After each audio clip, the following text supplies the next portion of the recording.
Il faut que je dise d'ailleurs, du coup.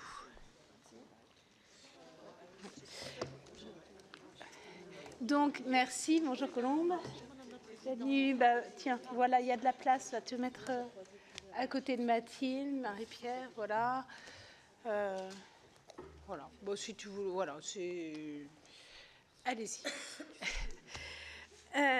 Alors, tout d'abord, vous dire que cette audition fait l'objet d'une captation vidéo. Mes chers collègues, nous auditionnons aujourd'hui Madame Bérangère Couillard, ministre chargée de l'égalité entre les femmes et les hommes et de la lutte contre les discriminations. Madame la ministre, c'est la première fois que nous vous accueillons au sein de la délégation aux droits des femmes du Sénat en audition plénière depuis votre nomination au gouvernement. Cette audition est l'occasion pour vous de nous présenter les priorités de votre feuille de route ministérielle et pour nous de vous interroger sur le financement de ces priorités et sur le bilan de la politique gouvernementale en matière d'égalité et de lutte contre les violences faites aux femmes, notamment depuis le Grenelle de novembre 2019. En effet, la politique gouvernementale de lutte contre les violences faites aux femmes s'inscrit toujours dans le cadre des mesures annoncées le 25 novembre 2019 lors du Grenelle de lutte contre les violences. Pouvez-vous nous présenter le bilan chiffré des dispositions mises en œuvre à ce jour ? Ordonnance de protection effective, téléphone grave danger distribué et opérationnel, nombre de places d'hébergement et leur attribution par territoire, éventuellement le bracelet anti-rapprochement. En outre, la montée en charge du pack Nouveau Départ, annoncé par votre prédécesseur l'année dernière, a pris du retard. Pour quelles raisons? Quels ont été les obstacles à son déploiement? Quelles sont les projections du gouvernement concernant sa généralisation? Ce bilan des dispositifs mis en œuvre dans le cadre de la lutte contre les violences faites aux femmes soulève deux questions connexes, celle du pilotage de cette politique publique et celle du budget qui lui est dédié. La question du pilotage me tient particulièrement à cœur, surtout depuis la publication du rapport du plan Rouge Vif que j'ai co-rédigé avec notre collègue députée Émilie Chandler. L'absence de coordination interministérielle dans le suivi de l'application des mesures de lutte contre les violences est préjudiciable. C'est un point sur lequel le gouvernement devra, me semble-t-il, nettement s'améliorer. Et il me semble que c'est un ou une ministre qui devrait en être chargée, et pourquoi pas vous, à condition bien sûr que la Première ministre vous appuie suffisamment pour gagner les négociations avec les récalcitrants. De façon plus générale, en septembre dernier, un rapport de la Cour des comptes a dénoncé l'absence de politique continue et coordonnée en matière d'égalité femmes-hommes. Que pouvez-vous répondre à ces critiques? Ensuite, la question du budget est évidemment primordiale. Les crédits du programme 137, Égalité entre les femmes et les hommes, s'élèvent pour 2024 à 76 millions d'euros en autorisation d'engagement et en crédit de paiement, soit une augmentation de 16,26% en crédit de paiement et de 22,8% en autorisation d'engagement par rapport à la loi de finances initiale pour 2023. L'augmentation des crédits, plus 13 millions d'euros, constatée à périmètre courant sur un an, est presque entièrement absorbée par la mise en œuvre de l'aide exceptionnelle d'urgence pour les victimes de violences conjugales, issue de la proposition de loi sénatoriale de notre ancienne collègue Valérie Létard.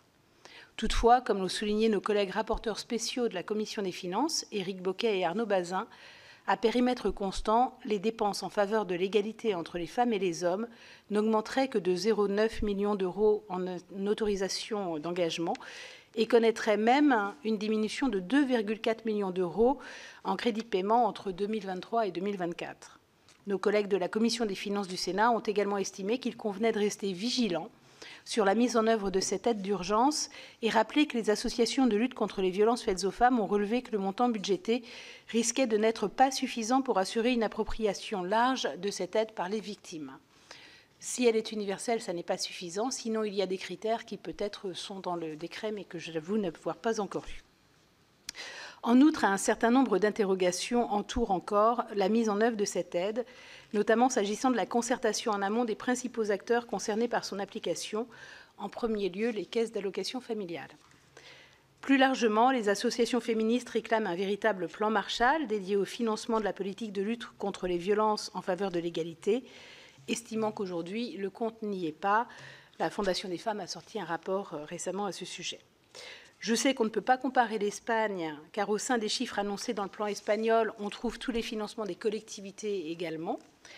En France, si on ajoutait à ce que met l'État, les montants consacrés par les départements, les régions pour participer à cette lutte, nous aurions probablement un autre regard, ce qui amène une autre question. Pourquoi ne pas essayer de chiffrer ce montant consolidé? Ainsi, nous pourrions comparer ce qui est comparable et mesurer l'effort restant à fournir. Mais, bonne nouvelle, les associations vont pouvoir être financées dans le cadre de conventions pluriannuelles. C'est l'une des préconisations du plan Rouge Vif et qui a été annoncée par la Première ministre le 24 novembre dernier. Les associations l'attendaient. Pouvez-vous nous apporter des précisions sur le montant de ces financements pluriannuels dédiés à la politique de lutte contre les violences intrafamiliales d'ici la fin du quinquennat, notamment dans le cadre du plan interministériel pour l'égalité 2023-2027 ? Pour ma part, vous savez que je plaide pour la création d'un fonds dédié à la lutte contre les violences intrafamiliales, afin de ne plus entendre de la CAF « je n'ai pas de ligne pour ça » ou du ministère de la Justice « il me faut un autre cofinanceur ». Je pense particulièrement à un projet que je vous avais soumis. Enfin, le gouvernement a annoncé la mise en place d'un budget genré pour 2025. Quelles en seront les modalités ? Madame la ministre, je vous laisse sans plus tarder la parole et je proposerai, après votre propos introductif, à mes collègues d'intervenir. Merci, Madame la Présidente, chère Dominique, mesdames uniquement. Pardon, excusez-moi, je ne vous ai pas vu arriver, vous êtes arrivés plus tard que mesdames, excusez-moi.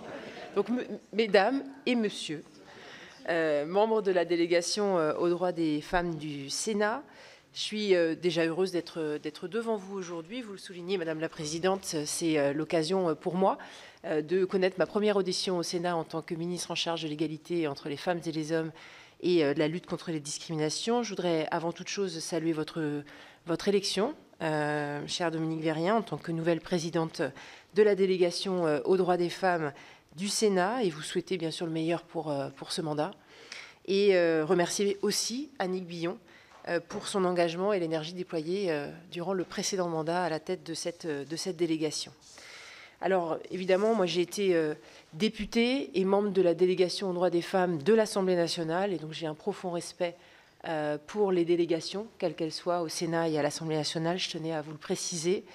Et d'ailleurs, je souhaite aussi la bienvenue à toutes les nouvelles sénatrices et sénateurs qui viennent de rejoindre cette délégation. On y fait des travaux formidables et des travaux interministériels, et c'est toujours extrêmement plaisant de travailler au sein de ces délégations. Alors, cette audition est un passage obligé auquel j'ai plaisir à me soumettre, parce que je crois dans la nécessité de vous rendre compte, vous, représentants des citoyens français, et particulièrement des collectivités locales, de l'action du gouvernement et tout particulièrement de mon ministère. La délégation aux droits des femmes, elle joue un rôle crucial dans l'évaluation de nos politiques publiques. Et votre vigilance constante sur chacune des politiques qui est menée est indispensable pour faire progresser la condition et l'émancipation des femmes en France et ainsi réduire les inégalités entre les femmes et les hommes. C'est une plus-value parce que depuis 2017, le président de la République a érigé l'égalité entre les femmes et les hommes comme grande cause de ces deux quinquennats successifs. Et avec votre appui, une action sans précédent a été engagée, notamment pour lutter contre les violences faites aux femmes. Ce second quinquennat porte la même ambition pour la cause des femmes, et c'est pour ça que la Première ministre, d'ailleurs, a présenté le 8 mars dernier le plan interministériel pour l'égalité entre les femmes et les hommes, toutes et tous égaux, donc le plan 2023-2027. Il se décline en 161 mesures réparties en 4 axes prioritaires qui orientent l'action des ministères sur les prochaines années. Il y a la lutte contre les violences faites aux femmes, la santé des femmes, l'égalité professionnelle et économique et également la culture de l'égalité. C'est ainsi qu'a été construite d'ailleurs ma feuille de route et ce sont les sujets sur lesquels j'entends mener une action prioritaire. Dans notre lutte contre les violences sexistes et sexuelles, et particulièrement les violences conjugales, nous avons fait un très grand pas. Cette question est devenue aujourd'hui une préoccupation majeure qui traverse l'ensemble de la société et qui interpelle tous les Français. Nous y avons largement contribué. Le Grenelle des violences conjugales a permis un débat public exclusivement consacré à la lutte contre les violences conjugales. Nous avons voté 5 textes de loi, mis en place de nombreux dispositifs qui permettent de mieux protéger les victimes de violences conjugales. Et pour répondre d'ores et déjà à certaines de vos questions, Madame la Présidente, nous pouvons faire un premier bilan de cette action. Notre priorité, elle a d'abord été de se concentrer sur le recueil de la parole des victimes. Et ça s'est traduit, vous le savez, par l'extension du soutien aux victimes sur la ligne téléphonique 3919, 7 jours sur 7, 24 heures sur 24, la formation de plus de 150 000 policiers et gendarmes à ce jour aux violences intrafamiliales et sexuelles. Je vous indique aussi que 100% des élèves qui sortent d'écoles de police et gendarmerie sont aujourd'hui formés. Nous avons aussi développé des dispositifs pour protéger les femmes, notamment le doublement du nombre de places d'hébergement d'urgence qui sont passées de 5 000 quand nous sommes arrivés en responsabilité à plus de 10 000 en 2023. Il y en aura 1 000 de plus l'année prochaine.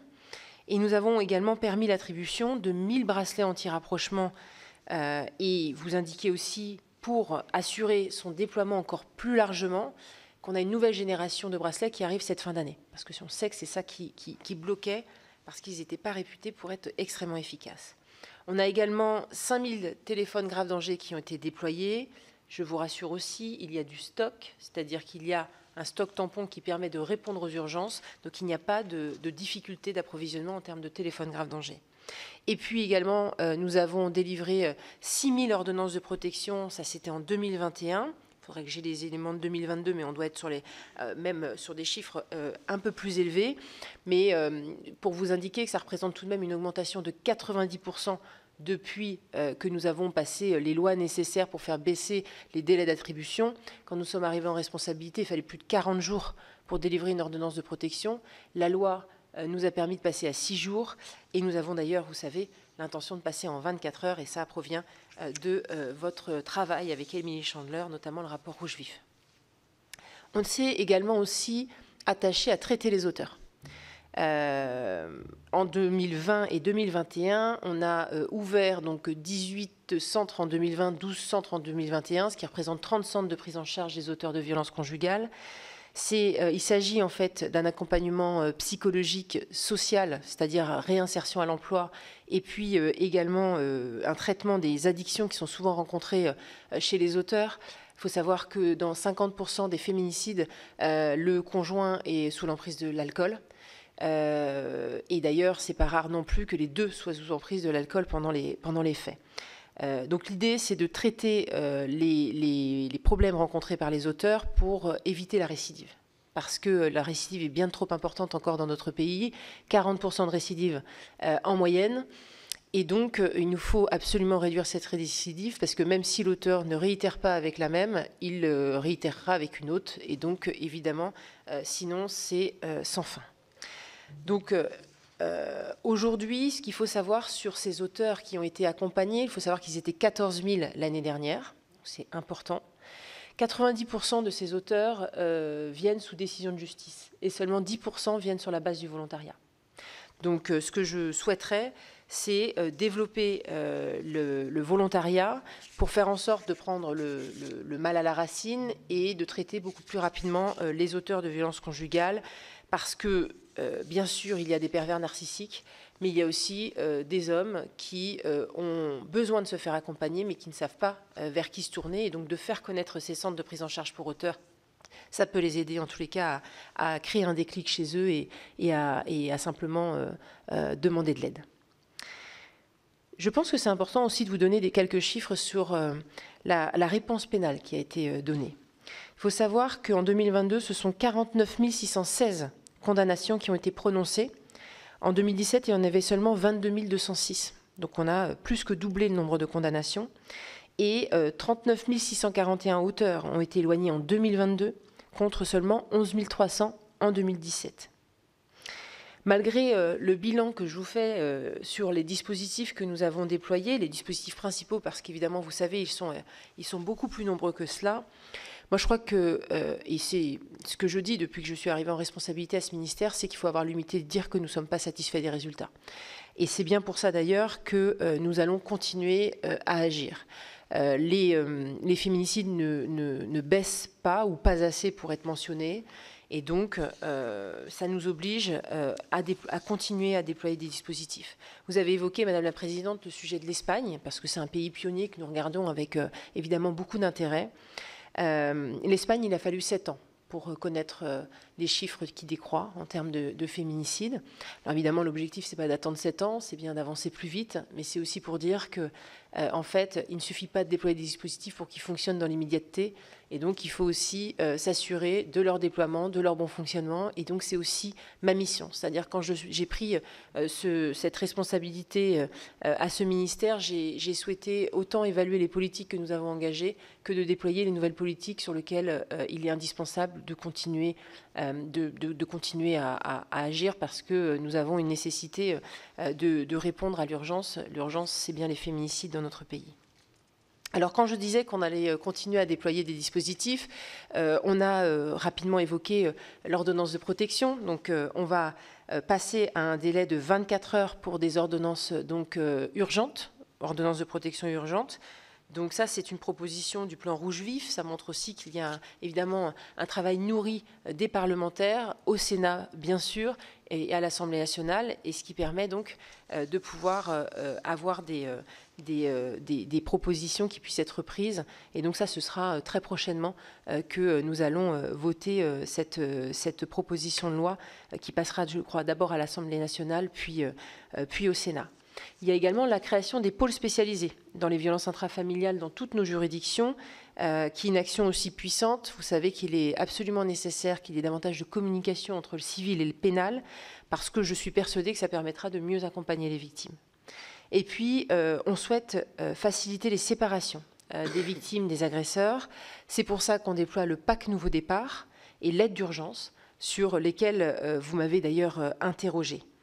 En moyenne, il faut 7 allers-retours pour que les femmes quittent le domicile définitivement, et donc qu'elles arrivent à quitter leur bourreau. Et donc, on souhaite développer ce dispositif du PAC Nouveau Départ dans 5 départements. Le Val d'Oise a été en pré-expérimentation, le Lot-et-Garonne, les Bouches-du-Rhône, la Côte d'Or et la Réunion, c'est pour cette fin d'année. Je voudrais vous indiquer, Madame la Présidente, parce que c'est les propos que vous avez tenus, il n'y a pas de retard. Il n'a jamais été question de lancer avant l'été sur les 5 départements. L'idée était bien d'avoir un département précurseur qui fait les pré-expérimentations pour qu'on s'assure d'avoir un dispositif qui fonctionne dans les 4 autres départements sur lesquels ça va être déployé. Donc, ce sera le cas cette fin d'année. Donc, il n'y a pas de retard réalisé. Moi, j'ai fait un comité de pilotage il y a maintenant une semaine, 10 jours, dans le Val d'Oise. Donc, ça fonctionne bien. Ça a été bien testé par les agents de la CAF. Il y a plus d'une vingtaine de femmes qui ont été accompagnées. Et donc, maintenant, on peut le déployer dans les 4 autres départements. Et on va, comme ça, s'assurer qu'il y ait un bon fonctionnement du nouveau dispositif. Il faut savoir d'ailleurs que ça a nécessité un long travail d'ingénierie pour mettre en place cela. Et donc, il n'y a pas vraiment de retard sur ce dispositif. Vous avez parlé de l'aide d'urgence, que vous avez créée grâce à la loi du 28 février 2023, qui est une mesure forte, qui donc va être mise en place à partir du 1er décembre. C'était en date, c'était bien prévu à partir du 1er décembre. La seule chose, c'est qu'on n'était pas certain d'avoir les crédits. Donc ça nous assure. On pouvait mettre en place évidemment le dispositif, mais l'idée c'était bien d'avoir les crédits. Et donc moi j'ai choisi de débloquer 1,5 million d'euros dès décembre. C'était des crédits qui n'avaient pas été prévus donc sur le PLF 2023. Mais l'idée c'est d'être évidemment prêt tout de suite pour une mise en œuvre au 1er décembre. Et donc 1,5 million d'euros seront consacrés dès décembre pour l'aide d'urgence, sachant que, vous le savez, 10 millions d'euros sont consacrés pour l'année prochaine pour l'aide d'urgence. C'est bien donc 10 millions supplémentaires sur mon budget qui sont consacrés pour cette aide d'urgence. On est également en train de réfléchir à un meilleur accompagnement des enfants qui sont victimes collatérales de violences conjugales. Parce que la lutte contre les violences faites aux femmes inclut aussi la lutte contre les violences faites aux enfants, et c'est évidemment indispensable qu'on puisse regarder cela. Je sais que vous l'avez également travaillé dans le cadre du plan Rouge Vif. La lutte contre les violences faites aux femmes inclut aussi la lutte contre l'exploitation et la traite des êtres humains. En France, il faut savoir que l'exploitation sexuelle est la première forme d'exploitation. Les victimes de traite des êtres humains identifiées par les forces de l'ordre, les forces de sécurité intérieure et accompagnées par les associations sont en majorité des femmes victimes d'exploitation sexuelle. C'est un combat que nous poursuivons parce que si la loi de 2016 est un signal important, son application réelle complète nécessite encore des efforts. Je porterai donc un 3e plan national de lutte contre la traite des êtres humains et en parallèle, avec Charlotte Cobel, une première stratégie nationale de lutte contre le système prostitutionnel. Nous avons choisi de renforcer la loi de 2016 dans tous ses aspects. Les commissions départementales, les parcours de sortie de prostitution, la pénalisation des clients, l'utilisation de l'ensemble des moyens de l'aide financière à l'insertion sociale qui sont destinés au parcours de sortie de prostitution. Enfin, j'ai envie d'arrêter votre attention sur le sujet des femmes faites dans l'industrie pornographique. Je sais que la délégation aux droits des femmes du Sénat est tout particulièrement engagée sur le sujet et je souhaite vraiment saluer de nouveau la qualité du travail que vous avez fourni l'année dernière dans le cadre du rapport Porno, l'enfer du décor, que vous avez publié d'ailleurs en septembre 2022. J'ai eu l'occasion d'échanger il y a quelques semaines dans ces murs avec les rapporteurs. Et le rapport réalisé aussi par le Haut Conseil à l'égalité plus récemment a réaffirmé et documenté l'ampleur des violences faites aux femmes dans l'industrie pornographique. La lutte contre ces violences est vraiment une priorité de mon mandat et figure à ce titre explicitement dans ma feuille de route. J'ai donc initié un groupe de travail interministériel avec les ministères de l'Intérieur, de la Justice, du Travail, de la Culture, du Numérique, pour aborder le sujet dans ses différentes dimensions. Et je vous annonce aussi que le ministère de la Santé nous a également rejoints dans ce travail. Nous travaillerons dans les prochains mois à faire émerger et expertiser des mesures sur le retrait des contenus contenant des tortures et actes de barbarie, le droit à l'oubli et au retrait donc des contenus lorsque la personne concernée le demande, et le respect du droit du travail. Je sais l'attente forte de la délégation sur ces sujets et je veux vraiment saluer l'implication sans faille de ses membres pour les faire avancer. Dans un autre domaine, en matière de santé des femmes, de belles victoires ont été obtenues ces dernières années et il s'agit maintenant de concrétiser de nombreux engagements. Vous savez, il y a plusieurs mesures dans le PLFSS qui sont à saluer, notamment le remboursement des préservatifs féminins pour les jeunes jusqu'à 26 ans, après avoir concrétisé le remboursement des préservatifs masculins, ce qui a eu d'ailleurs les résultats escomptés, la prise en charge des protections périodiques réutilisables pour toutes les femmes jusqu'à 26 ans et pour toutes celles sans limite d'âge d'ailleurs bénéficiaires de la complémentaire santé solidaire, c'est près quand même de 4 millions de femmes. Et puis également l'élargissement de la compétence des pharmaciens sur les cystites simples, cela permettra de traiter 80% des pathologies sans attendre d'avoir un rendez-vous chez le médecin. Je sais que votre délégation est particulièrement attentive sur la santé des femmes, comme le prouve l'un de vos rapports publiés en juin dernier. Vos 23 propositions concrètes, détaillées, nous les regardons avec attention, je peux vous en assurer.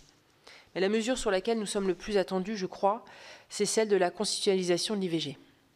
Les événements de l'année dernière aux États-Unis, particulièrement, nous rappellent à quel point les droits des femmes peuvent être fragiles. En 18 mois, 14 États américains ont interdit l'IVG. Les femmes risquent aujourd'hui la prison, tout simplement, pour avoir recours à l'avortement. Donc, je crois pouvoir dire que face aux ambiguïtés de certains partis d'extrême droite, même de notre pays, nous ne sommes pas à l'abri. Et donc, le président de la République, en annonçant le dépôt d'un projet de loi constitutionnel, envoie un signal fort. Pour assurer solennellement que rien ne pourra entraver ou défaire cette liberté inhérente aux femmes, celle-ci sera inscrite dans notre texte fondamental et sera donc irréversible. C'est aussi un message universel de solidarité à toutes les femmes qui aujourd'hui se voient cette liberté bafouée. Et grâce au travail parlementaire, issu de l'Assemblée nationale puis du Sénat, grâce au travail transpartisan, consciencieux que vous avez réalisé, je crois qu'il est temps de saisir ce moment historique, ce moment politique de consensus. Donc le projet constitutionnel a été soumis au Conseil d'État. Il sera présenté en Conseil des ministres le 13 décembre prochain. Et nous irons au bout de la promesse faite par le président de la République. L'idéal serait d'aboutir au mois de mars. À nous d'être efficaces. Notre pays progresse également vers une réelle égalité professionnelle. Nous avons fait beaucoup de chemin depuis que nous sommes en responsabilité. Les résultats confirment que nous empruntons une trajectoire positive. Le revenu salarial moyen des femmes en France est encore inférieur de 24% à celui des hommes dans le secteur privé en 2021. À poste comparable, l'écart salarial en équivalent temps plein y est de 4,3%. Nous avons déjà commencé à agir sur les écarts salariaux à poste égal. Nous devons maintenant agir sur les autres écarts salariaux. Et l'une des problématiques majeures, ce sont les temps partiels subis. Pour les éviter, je crois dans un premier temps, il nous faut travailler sur les modes de garde des enfants. L'aide à la garde d'enfants pour les familles monoparentales est déjà passée de 6 à 12 ans. L'allocation de soutien familial a été augmentée de 50% pour atteindre 185 € par enfant et par mois dès novembre 2022. Et nous allons créer le service public de la petite enfance. En parallèle, nous déployons actuellement le plan Toutes et tous égaux. Et lors de la conférence sociale, la Première ministre a annoncé qu'il nous fallait bâtir un nouvel index égalité professionnelle pour corriger tout simplement les biais de l'index existant. Les concertations avec les partenaires sociaux débuteront à partir de ce mois de janvier. Celui-ci devra être plus ambitieux, plus transparent, plus fiable et mieux contrôlé, et également servir aussi dans le cadre des négociations entre les syndicats et le patronat.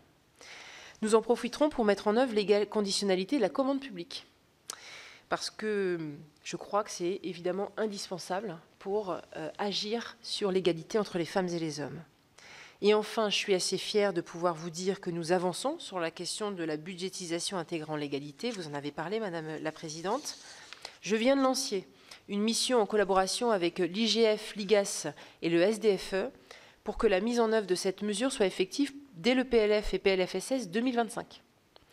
Les travaux de la mission porteront sur les budgets de l'État et également sur la sécurité sociale. Et la mission remettra son rapport final au printemps 2024. Je veux aussi que nous avancions pour concrétiser la culture de l'égalité, que nous appelons toutes et tous de nos voeux ici. Et cela passe, j'en suis convaincue, par l'éducation dès le plus jeune âge.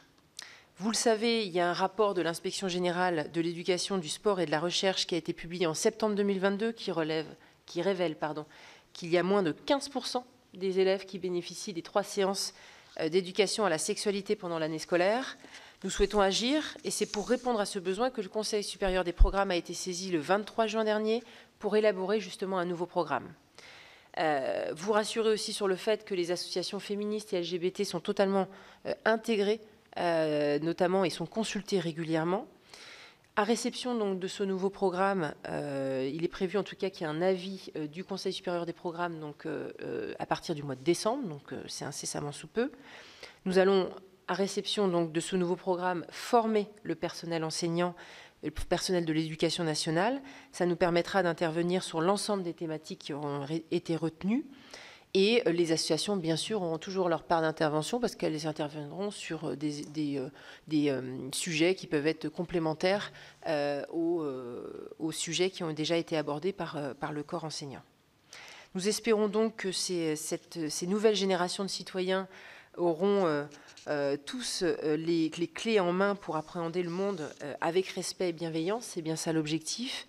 Et nous avons aussi parfaitement conscience que pour la pleine réussite de la mise en œuvre de ces séances, il faudra rassurer les parents, les familles, sur le contenu qui sera enseigné à nos élèves. Nous travaillons en ce sens donc avec la publication du programme par le Conseil supérieur des programmes, qui sera, je crois, pouvoir dire, un premier gage de confiance.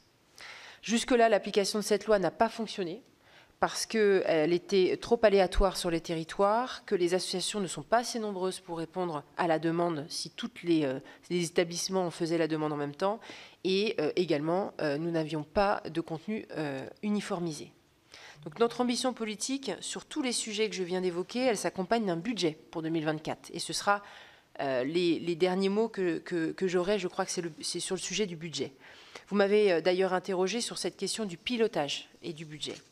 Donc le budget alloué au programme 137 pour 2024 s'élève à 76 millions d'euros, soit, comme je vous l'ai dit, une hausse de 10 millions d'euros pour financer l'aide d'urgence. Dans le document de politique transversale, vous pouvez même observer que l'ensemble des budgets alloués par les ministères en faveur des violences faites aux femmes dépasse le demi-milliard, contre donc 475 millions d'euros en 2023. Un nouvel effort budgétaire significatif est ainsi réalisé dans le cadre du PLF 2024 en faveur de l'égalité entre les femmes et les hommes. Je le rappelle, grande cause nationale qui perdure pour ce quinquennat.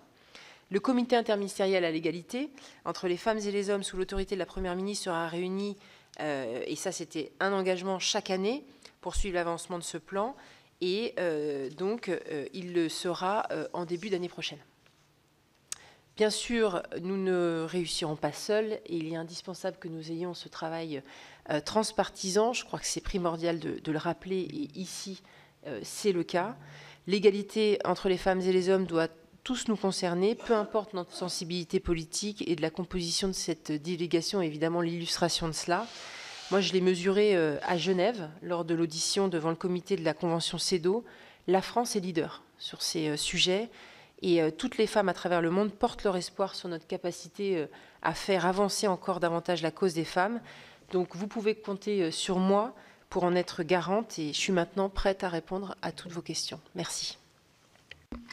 Merci Madame la Ministre pour vos propos. Donc je me tourne vers mes collègues. Alors j'ai déjà une demande de parole d'Annick Billon. Alors on va les faire 3 par 3 si vous voulez.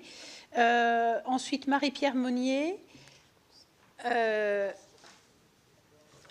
Bon, ça va être tout le monde. Bon, on va déjà faire Annick Billon et Marie-Pierre Monnier, et je prends dans la suite. Merci Madame la Présidente, merci Madame la Ministre pour les nombreuses réponses déjà apportées. Donc, je vais poser quelques questions. Alors, tout d'abord, je voudrais vous interroger sur l'endométriose, puisqu'il y a eu une proposition de loi qui a été rejetée à l'Assemblée nationale et que vous vous êtes dite favorable à un décret pour pouvoir apporter des réponses. Vous êtes dit également favorable à un texte plus large. Donc, quel contenu, dans quel délai et quel décret, à quel moment, puisque une des mesures principales de la proposition de loi était effectivement d'accorder le statut ALD aux femmes victimes d'endométriose. À partir du moment où je parle d'endométriose, je ne peux pas m'empêcher de voir le système extrêmement lucratif qui a été mis en place, faute finalement de spécialistes que les victimes, enfin les victimes plutôt, les patientes, peuvent trouver, puisque finalement cette rareté des spécialistes amène souvent les patientes à se tourner vers des médecines alternatives ou des pseudothérapeutes, ou sinon à payer des interventions extrêmement chères. Il y a la start-up, par exemple, Kiffe ton cycle, qui propose des formations en ligne payantes allant de 79 à 225 €. Kiffe ta ménopause, kiffe tes règles sans douleur, kiffe ton endométriose. Donc il y a un certain nombre d'outils qui se développent, faute finalement d'une réponse adaptée en termes de soins ou en termes de spécialistes en réalité. Donc, en y regardant de plus près sur ce site, d'ailleurs, la dernière formation propose ainsi un état des lieux de la maladie, de modifier son alimentation pour mieux contrôler ses émotions et de vivre pleinement malgré l'endométriose. Donc, de jolis slogans qui ont un coût, un prix pour toutes ces patientes. Donc, je voudrais savoir, est-ce que vous avez étudié ce qui se développe sur les Internet et quelles réponses pouvez-vous y apporter, puisque c'est un sujet qui concerne énormément de femmes, et donc sur aussi le côté législatif, puisqu'il y avait cette proposition de loi qui n'a pas fait, qui s'est arrêtée très rapidement à l'Assemblée nationale. Sur les ordonnances de protection, la présidente vous a interrogé. Vous avez indiqué un délai de 24 heures, on peut tous se réjouir. Il y a aussi la durée de l'ordonnance de protection, qui est un sujet. Notre collègue, hier, Laurence Rossignol, vous interrogeait sur un cas dramatique ce week-end. Et vous avez évoqué comme autre outil aussi le nouveau PAC, le PAC Nouveau Départ, pardon. L'aide d'urgence avec la proposition de Valérie Létard aussi. Je voudrais vous interroger, moi, sur le PAC Nouveau Départ. On a vu qu'il était expérimenté sur 5 départements. L'aide d'urgence, qui est la résultante de la proposition de notre collègue Valérie Létard, sénatrice du Nord, elle l'avait expérimenté sur son territoire, sur son département, et donc c'était tout à fait opérationnel. Est-ce que vous ne pensez pas, compte tenu des chiffres des violences intrafamiliales, des violences conjugales, des violences faites aux femmes, que finalement cette expérimentation aurait mérité d'être plus large, au-delà de ces 5 départements, puisqu'il y a une vraie urgence à répondre et à apporter des réponses par rapport au nombre de victimes, par rapport au nombre de féminicides. Ensuite, je voulais intervenir sur l'hébergement d'urgence. J'étais lundi à Luçon, le Sud-Vendée, je suis sénatrice de la Vendée. Nous avons, avec monsieur le préfet, les associations, le département, l'intercommunalité, inauguré un nouveau logement d'urgence. Et je souhaite saluer l'engagement de l'État, puisque ce nouveau logement d'urgence a été possible grâce à l'engagement de l'État, très important dans le dispositif. En même temps, nous sommes alertés au niveau de la presse par rapport à la diminution accordée du nombre de nuitées dans certains territoires, et je pense à Toulouse notamment. Donc je voudrais vous poser la question, est-ce que le nombre de places avec des hébergements d'urgence, puisqu'il y a à nouveau 10 000, vous en avez créé 10 000, il y en aura 1 000 à la fin de l'année prochaine. Est-ce que ça s'accompagne finalement d'une diminution des nuitées? Est-ce qu'il y a un effet de basculement? Parce qu'auquel cas, on n'aura toujours pas plus de places, même s'il y a 1 000 hébergements de plus. Donc c'est une question, la presse s'est faite, la PQR s'est faite l'écho de ce cas à Toulouse et dans le département. Et puis, pour conclure, je voudrais vous remercier pour les mots que vous avez eus, évidemment, à mon encontre tout à l'heure, au début de votre intervention, en saluant la nouvelle présidente. Et je voudrais dire que les violences, la grande cause du quinquennat, c'était en 2017. Les violences conjugales, intrafamiliales, le nombre de féminicides ne chute pas. C'est une réalité. Malgré les budgets, malgré les places, malgré la législation qui évolue. Nous avons auditionné avec la commission culture Gabriel Attal récemment, dans le cadre du projet de loi de finances. Et moi, j'ai été extrêmement surprise de voir que finalement, pour les cours d'éducation à la sexualité, on en était toujours au même point. Or, le Sénat alerte depuis des années sur les 3 séances par an et par niveau. Il y a urgence. Alors, vous avez évoqué nos travaux sur la pornographie. Nous éduquons des générations entières depuis des années 2000 à la pornographie, à la sexualité avec la pornographie. Donc, quand est-ce qu'on va avoir cette volonté politique? Parce que si on est toujours sur les contenus, j'ai souvenir que les 2 prédécesseurs de Gabriel Attal, du ministre Gabriel Attal, avaient déjà travaillé sur des référentiels, qui nous les avaient adressés. Donc je crois que les outils, on les avait. Il existe dans de nombreux pays des outils qui existent déjà. Donc moi je pense que sur ce sujet, on manque de moyens, parce que les associations ne pourront pas tout, mais on a manqué jusqu'alors d'une vraie volonté politique pour appliquer cette loi, et je suis trop longue, Madame la Présidente. Donc je voudrais dire que tant qu'on ne s'attaquera pas à l'industrie de la pornographie, on n'avancera pas sur la lutte contre les violences faites aux femmes, parce que les modèles qui sont véhiculés dans cette industrie, eh bien, on peut se permettre la barbarie avec les femmes, l'image des femmes est extrêmement dégradée, et pour avoir participé à une réunion au Giroir vendredi dernier et avoir entendu le témoignage d'une jeune fille de 20 ans désormais, qui avait 14 ans au moment des faits, ce qu'elle a réussi à faire et ce qu'elle a fait en termes de vidéos à 14 ans est totalement effroyable. Donc il y a urgence. Je vous remercie, Madame la Ministre. Merci, chère Annick. Je passe la parole du coup à Marie-Pierre Monnier. Allez. Merci Madame la Présidente, Madame la Ministre. Mes chers collègues, moi je veux d'abord rebondir sur les places d'urgence. Vous en avez parlé, mais je peux vous dire que sur le terrain c'est compliqué parce que je vois moi beaucoup d'élus qui sont volontaires ou interco pour donner des logements qu'ils dédient à l'accueil de femmes qui sont victimes de violences. Mais après il faut un accompagnement et je rejoindrai la question d'Annick. On a eu le sentiment qu'il y a eu moins de moyens, en tout cas pour cette année 2022, pour accompagner les femmes, parce que c'est pas seulement les mettre mettre à l'abri. C'est parfois aider, par exemple, en payant les fluides et puis tout l'accompagnement qui doit être là. Donc, et il y a eu, je crois, une enquête de Mediapart en septembre 2023 qui a pointé ça, qui fait état des directives préfectorales concernant l'hébergement de femmes en détresse.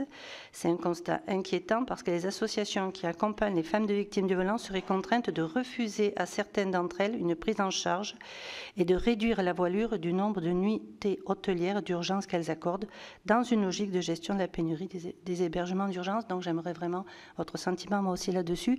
Vous avez parlé de l'éducation à la vie sexuelle et affective. C'est un sujet qui nous a préoccupés pendant des années au sein de la délégation et nous avions demandé d'ailleurs qu'un état des lieux soit fait. Il est sorti, cet état des lieux, et vous l'avez bien précisé tout à l'heure avec des chiffres qui sont très inquiétants quant à la tenue. Moi, je suis inquiète des propos que le ministre de l'Éducation, Gabriel Attal, puisque c'est dans ces mêmes, puisque c'est au sein de l'Éducation nationale qu'elles ont lieu, ces heures d'éducation à la vie sexuelle et affective, parce qu'il nous a dit textuellement qu'il ne faut pas laisser cours au fantasme et à l'instrumentalisation. Donc ça, moi, ça m'a fortement interpellée. Je sens que vous reprenez ces propos de travailler, de former le personnel enseignant, c'est bien, de travailler avec les programmes. J'espère que ce ne sont pas que des programmes d'éducation à la sexualité ou à la reproduction, parce qu'il y a aussi tout un travail de déconstruction des stéréotypes de genre, d'éducation au consentement. J'espère que vous me rassurerez sur le sujet. Manque de moyens humains des services des droits des femmes. Moi, en Drôme, j'ai une déléguée départementale qui est absolument extraordinaire, mais je crois qu'il y a eu un rapport de la Cour des comptes qui dit que la politique d'égalité entre les femmes et les hommes menée par l'État, ce sont des avancées limitées par rapport aux objectifs fixés, qui auraient besoin de davantage. Donc, est-ce que vous prévoyez de renforcer les effectifs humains de ces services des droits des femmes? Et enfin, vous savez, je suis une rurale. Et je m'occupe beaucoup de violences faites aux femmes dans les territoires ruraux. Nous avons fait un beau rapport que je crois que je vous ai envoyé sur femmes et ruralité. Nous avions, et en ruralité, il y a bien sûr les associations comme le CIDFF ou autres qui font des permanences. Mais après, ce sont des petites associations qui sont sur le terrain et qui sont au plus près des femmes qui sont victimes de violences. Et elles le font avec les moyens qu'elles ont, mais elles ont aussi besoin de moyens. Or, force est de constater que les appels à projets qui sont proposés vont généralement aux grandes associations. C'est loin de moi l'idée qu'il faut enlever aux grandes associations qui font là aussi un travail extraordinaire, mais elles ont souvent moins d'ingénierie, c'est plus compliqué pour elles de répondre aux appels à projets. Et pourtant, je le redis, vous savez que parmi tous les féminicides en France, 50% ont lieu en territoire rural, alors un tiers seulement des familles vivent. Je ne sais pas, Madame la sénatrice, mais en tout cas, je sais que la violence est là, elle est forte et qu'elle a besoin d'être accompagnée et que ces petites structures ont vraiment besoin d'être prises en considération. Et enfin, quelque chose qui était apparu aussi comme nécessaire dans ce rapport, c'était la nécessité de nommer un référent égalité au sein des conseils municipaux. Ça ne veut pas dire une délégation pour un adjoint avec financement, parce que je reprends mes communes rurales, le maire est en première ligne, c'est-à-dire que c'est lui qui va être en lien avec ses administrés pour des tas de choses qui ne concernent pas forcément la gestion d'une commune. Mais moi, après, il se retourne vers moi. Et je me disais que s'il y a mis un référent en Ambroisie, un référent en défense, pourquoi est-ce que j'ai essayé de porter un amendement au Sénat qui n'a pas été voté parce que les gens ont compris comme quoi c'était une dépense supplémentaire pour les communes. Peut-être que vous pourriez prendre un décret et on pourrait envisager peut-être des formations, j'en sais rien, mais en tout cas qu'il y ait un référent par commune, ça le serait. Je sais que l'Association des maires ruraux a décidé de nommer un référent par département, c'est quelque chose... Moi, je pense que c'est mieux un par commune. Oui, mais c'est par commune ce qu'ils font les élus référents d'égalité des maires ruraux. Non, moi, sur mon département, moi, quand je les ai rencontrés l'an dernier, ils m'ont bien dit par département. Et pour parler des problèmes d'addiction plus général, c'est un vrai sujet, en effet, de s'occuper des problèmes d'addiction de toute personne, d'ailleurs, que ce soit les conjoints violents ou pas. Je vous propose de répondre déjà à ces deux séries qui sont déjà bien nourries. Ensuite, on passera la parole à Laurence Rossignol, Laure Darcos et Marie Mercier. Mais j'ai bien noté les noms. Merci Madame la Présidente. En effet, c'est déjà bien nourri. Donc je vais commencer par répondre à Madame Billon. sur différents sujets. Vous m'interrogez notamment sur l'endométriose. J'ai eu à prendre position, en effet, c'était dans le cadre d'une interview radio, et ensuite il y a eu une dépêche AFP sur le fait que je souhaitais avancer sur un décret dans le cadre pour répondre à la loi et à la proposition de loi qui était proposée par le Rassemblement national. Ma première volonté était surtout de contrer le Rassemblement national. J'en fais un principe personnel, c'est un engagement aussi politique pour moi. Et donc, il m'était insupportable d'avoir une reprise politique, quelle qu'elle soit, sur le droit des femmes, de la part du Rassemblement national. Au-delà de ça, en fait, ma position tenait sur le fait qu'il fallait qu'on renforce l'existant, parce qu'on avait déjà lancé un plan endométriose, ça c'était en 2021, et donc l'idée c'était de dire comment on peut faire connaître davantage les dispositifs déjà existants. On a choisi de renforcer le décret ALD 31, parce qu'en fait il était déjà existant. Et l'idée, c'est de donner des moyens, donc c'est 30 millions d'euros qui sont donnés notamment à la recherche. Et vous avez raison, aujourd'hui, beaucoup de femmes se tournent vers on va dire de la médecine alternative, parce qu'en fait, elles ne se sentent pas assez accompagnées dans leur pathologie et dans les difficultés qu'elles peuvent rencontrer au quotidien. D'ailleurs, l'important, en fait, la première chose, c'est de faire connaître l'endométriose et la faire diagnostiquer. C'est bien pour ça qu'en fait, on a, c'était, si je m'en souviens bien, c'était en septembre, oui, c'était le 4 octobre même. 4 octobre, j'étais avec le ministre de la Santé à Rennes, où on a fait justement un comité de pilotage sur l'endométriose pour mesurer en fait l'engagement des régions parce que les ARS se sont emparés de ce sujet, et aussi de travailler en fait à ce que les professionnels de santé soient particulièrement sensibilisés sur ce sujet. Parce qu'en fait, il y a une méconnaissance des symptômes. Et donc forcément, il y a un mauvais diagnostic. Donc ça, on travaille beaucoup à ce qu'il y ait une mise en réseau des professionnels de santé. Il y a aussi, et de plus en plus, des associations de victimes parce qu'elles sont en tous les cas, elles subissent cette maladie. Et donc, il y a de plus en plus d'associations aussi qui se constituent pour pouvoir accompagner les femmes qui souffrent d'endométriose et qui souvent n'ont pas la capacité de pouvoir en parler autour d'elles, des difficultés qu'elles peuvent rencontrer. Donc, c'était surtout ça, en tout cas, ma position. Vous avez raison, il faut encore mieux diagnostiquer cette maladie, faire en sorte que ce soit mieux pris en charge. C'est bien tout l'engagement de ce décret ALD 31 avec les moyens complémentaires et la mise en réseau des professionnels de santé pour faire en sorte que ces femmes ne se sentent pas délaissées et qu'elles n'aillent pas vers ces traitements alternatifs qui, on sait, ne soulagent en rien et ces femmes et donc peuvent les mettre en grande difficulté. Sur l'hébergement d'urgence. Donc, comme je vous disais, on a augmenté sensiblement, on a doublé même le nombre d'hébergements d'urgence qui sont dédiés aux femmes victimes de violences conjugales. Vous me parlez particulièrement de Toulouse. Alors, c'est intéressant parce que moi, j'ai discuté avec le préfet il y a quelques semaines maintenant, lors d'un déplacement que j'ai pu faire à Toulouse. Et il me disait ô combien, en effet, il y avait des tensions en termes d'hébergement d'urgence. Mais là, c'est tout confondu. C'est-à-dire qu'il faut savoir qu'en France, on a 220 000 places d'hébergement d'urgence. Donc, c'est vraiment très important. Il y a pu y avoir des tensions pour accueillir des femmes en précarité. Pourquoi ? Parce qu'en fait, il est difficile de sortir des personnes qui occupent déjà des hébergements d'urgence, alors que ce sont des parcours migrants ou d'autres difficultés, des personnes tout simplement à la rue. Donc c'est aussi ça la réalité des préfets et de la difficulté de répartir les places.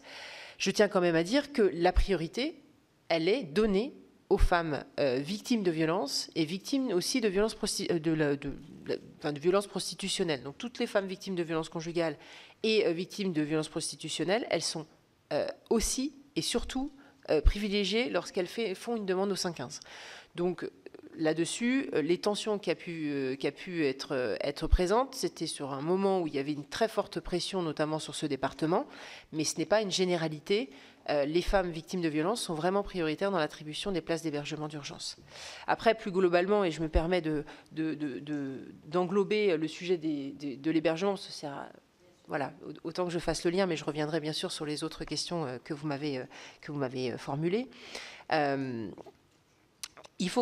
je me suis engagée en fait à regarder plus largement, parce que je ne crois pas qu'il faille parler uniquement en quantitatif. Il faut aussi qu'on regarde le qualitatif. Aujourd'hui, on a des hébergements d'urgence qui semblent ne pas adapter aux femmes lorsqu'elles partent précipitamment de leur domicile, et encore moins lorsqu'elles sont accompagnées d'enfants. Il y a aussi, pour avoir des retours terrain, des logements qui, certes, ne sont pas adaptés, donc déjà, évidemment, à la famille accueillie, mais en plus, qui ne seraient pas dignes. Donc il faut qu'on regarde la qualité du parc d'hébergement d'urgence pour justement se rendre compte de faire un constat et faire des actions correctrices nécessaires. Donc moi, je vais lancer ça en début d'année. Je commence déjà à travailler avec le cabinet de Patrice Vergrit, donc au logement, pour justement mener un état des lieux de l'hébergement d'urgence en France, particulièrement celui dédié aux violences conjugales, mais je vais devoir regarder beaucoup plus largement. Ce qui va nous permettre aussi de lever le voile sur notamment les difficultés de création de places d'hébergement lorsqu'il y a une volonté locale. Donc là, il faut qu'on regarde. Vous voyez, ça a bien fonctionné en Vendée avec, du coup, vous l'avez souligné, Madame Billon, l'apport de l'État.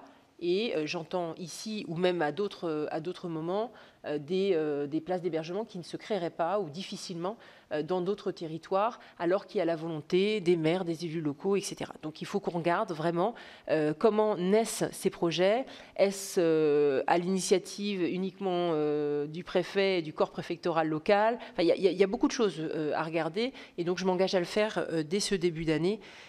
Parce que je crois que c'est absolument important, et on voit bien que c'est encore ce qui bloque principalement le départ des femmes, et ça me fait donc rebondir sur le pacte Nouveau Départ.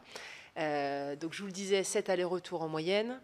Évidemment, il y a l'emprise exercée du conjoint. Vous connaissez les cycles de la violence, avec notamment les périodes de lune de miel où les femmes malheureusement reviennent en arrière et parfois ont porté plainte plusieurs fois, mais du coup renoncent au départ. Et puis il n'y a pas que ça, il y a des femmes qui sont aussi déterminées à partir, mais qui n'en ont pas les moyens. Elles n'ont pas les moyens financiers, et donc c'est là qu'intervient l'aide d'urgence, et encore merci pour le travail réalisé au Sénat. Donc cette aide, elle va de 243 € à plus de 1 300 €. Pour vous donner un exemple, une femme qui est au SMIC, qui a 3 enfants, pour avoir une aide de 1 337 € pour partir, ce qui permettra donc de réaliser les premières dépenses nécessaires au départ. Et puis, bien sûr, donc le pacte Nouveau Départ, lui, est décorrélé de l'aide d'urgence. L'aide d'urgence, c'est sur l'ensemble des départements à partir du 1er décembre, comme je vous le disais. Le pacte Nouveau Départ, on a souhaité une expérimentation raisonnable parce qu'en fait, on était au départ, ça a été mis en place par ma prédécesseur, mais c'était quand même quelque chose de très nouveau, qui inquiétait beaucoup les services de la CAF à juste titre, parce qu'on a vu la nécessité de travailler notamment en termes d'ingénierie pour réaliser cela. Aujourd'hui, il y a vraiment, on est beaucoup plus confiant, et je peux vraiment vous le confirmer suite au comité de pilotage que j'ai présidé il y a maintenant une semaine. Donc, nous nous sommes engagés en fait à un rétro-planning. Donc mise en œuvre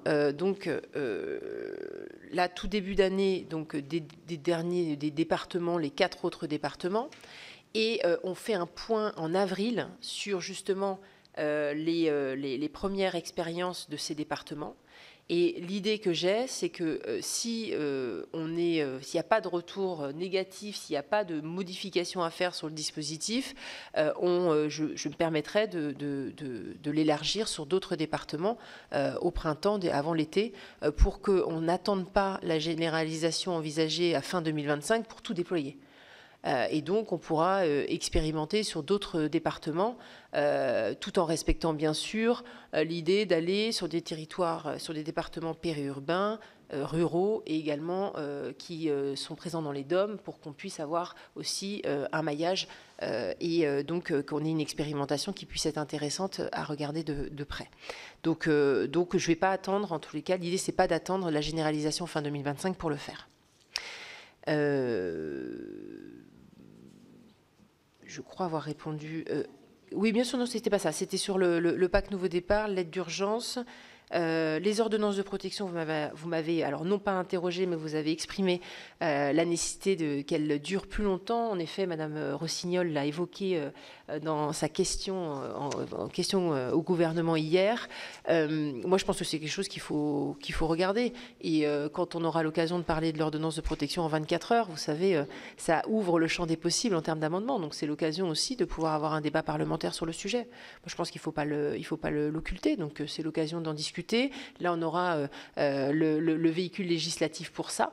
Donc, ça permettra d'avoir aussi ce débat au sein du Sénat, à l'Assemblée nationale, pour faire, faire évoluer les dispositifs. Moi, je m'interdis rien. Je m'interdis rien sur ce sujet. Sur l'éducation à la vie affective et sexuelle. Alors, je vous ai expliqué ce qui, jusque-là, bloquait le déploiement.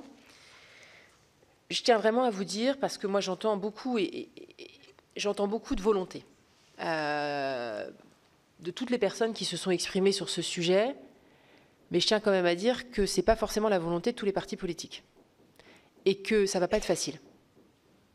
La volonté politique, si on a pu paraître aussi frileux jusqu'alors, c'est bien parce qu'on mesure combien c'est difficile à mettre en place. C'est instrumentalisé, il y a énormément de récupération politique sur ce sujet, et donc il faut qu'on soit solide sur cette question si on souhaite avoir un déploiement efficace. Et je pense que c'est ça qui nous a empêchés de le faire pendant des années. Je tiens à rappeler la violence qui a été exercée sur Najat Vallaud-Belkacem lorsqu'elle était ministre de l'Éducation, et notamment qu'elle a parlé de l'ABC de l'égalité.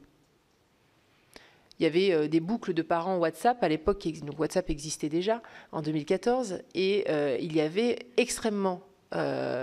vraiment de grande violence et des boucles WhatsApp de parents qui appelaient à ne pas mettre leurs enfants parce qu'il y avait, soi-disant, dans l'école des cours de masturbation. Je le dis ici parce qu'il va y avoir énormément de récupération de la part des plus conservateurs et des plus religieux. Donc il faut aussi qu'on soit prêt à cela et prêt avec un dispositif qui fonctionne et donc qui puisse se déployer. C'est pour ça qu'il y a eu donc cette demande au Conseil supérieur des programmes, parce que le Conseil supérieur des programmes a toute légitimité à proposer un programme justement dédié, ce qui va permettre donc de vraiment cadrer les cours qui vont être donnés à nos enfants, et donc il n'y aura plus de disparité non plus en termes de contenu, ça c'est évidemment indispensable. Et derrière, il faut former, alors là on parle du corps enseignant, moi je pense que c'est plus large, hein, c'est le personnel de l'éducation nationale, parce que ça peut être très bien, bien sûr, les profs, les professeurs les plus adaptés à le faire, peut-être on pense assez naturellement aux professeurs de biologie, mais plus largement, c'est-à-dire que ça peut être le CPE, ça peut être l'infirmière scolaire, ça peut être, enfin donc c'est beaucoup plus large que ça. Et on doit embarquer pour ça aussi les professeurs et aussi les parents. Et donc on a besoin d'avoir un contenu et besoin d'avoir une formation des professeurs et d'entendre en tous les cas les réticences qu'ils peuvent avoir sur ce sujet. Je crois que nous ne sommes pas à convaincre ici de l'importance de ces cours à la vie affective et sexuelle, mais il faut simplement qu'on s'assure de bien le mettre en œuvre. Ça nous permettra notamment d'aborder, et je voudrais vous répondre sur ce sujet, évidemment, ce n'est pas des cours de reproduction, même si, évidemment, il y a des choses à aborder, et ça, je crois que c'est déjà dans les cours de biologie, donc ce ne sera pas la peine. Mais, évidemment, c'est le consentement, le respect, le sujet, évidemment, de la pornographie, ça a déjà été évoqué avec le ministre de l'Éducation nationale, donc c'est évidemment un sujet qui sera abordé lors de ces cours à la vie affective et sexuelle. Et puis, les sujets aussi, on peut aller plus largement aussi sur les problèmes de santé rencontrés par les femmes, et notamment les sujets d'endométriose. Ça peut permettre, en abordant ce sujet dans un cours à la vie affective et sexuelle, de pouvoir faire un déclic à certaines jeunes filles qui rencontrent des douleurs parce qu'on pense encore que les règles sont douloureuses. ce qui n'est pas un principe. Voilà. Mais ça nous a longtemps été dit. Quelles que soient les générations, d'ailleurs. Bon. Donc, c'est vraiment un sujet sur lequel il faut avancer. Juste dire, je pense que le temps est compté, mais je pense que je réponds déjà à beaucoup de questions, peut-être que d'autres voulaient poser. Vous avez raison, il y a pour les dispositifs, notamment en milieu rural, je tiens à souligner ce que fait l'AMRF et qui propose notamment à ce qu'il y ait un référent égalité sur l'ensemble des communes. Et j'appelle à votre vigilance sur ce sujet, vous qui êtes représentants des collectivités. C'est vraiment extrêmement important, je pense, de le favoriser dans vos territoires, parce que je suis certaine qu'en ayant un référent égalité dans chaque commune, on peut sensibiliser et faire évoluer beaucoup de politiques locales. Et tout le monde a un rôle à jouer, et les communes aussi, donc je pense que c'est vraiment indispensable de le promouvoir.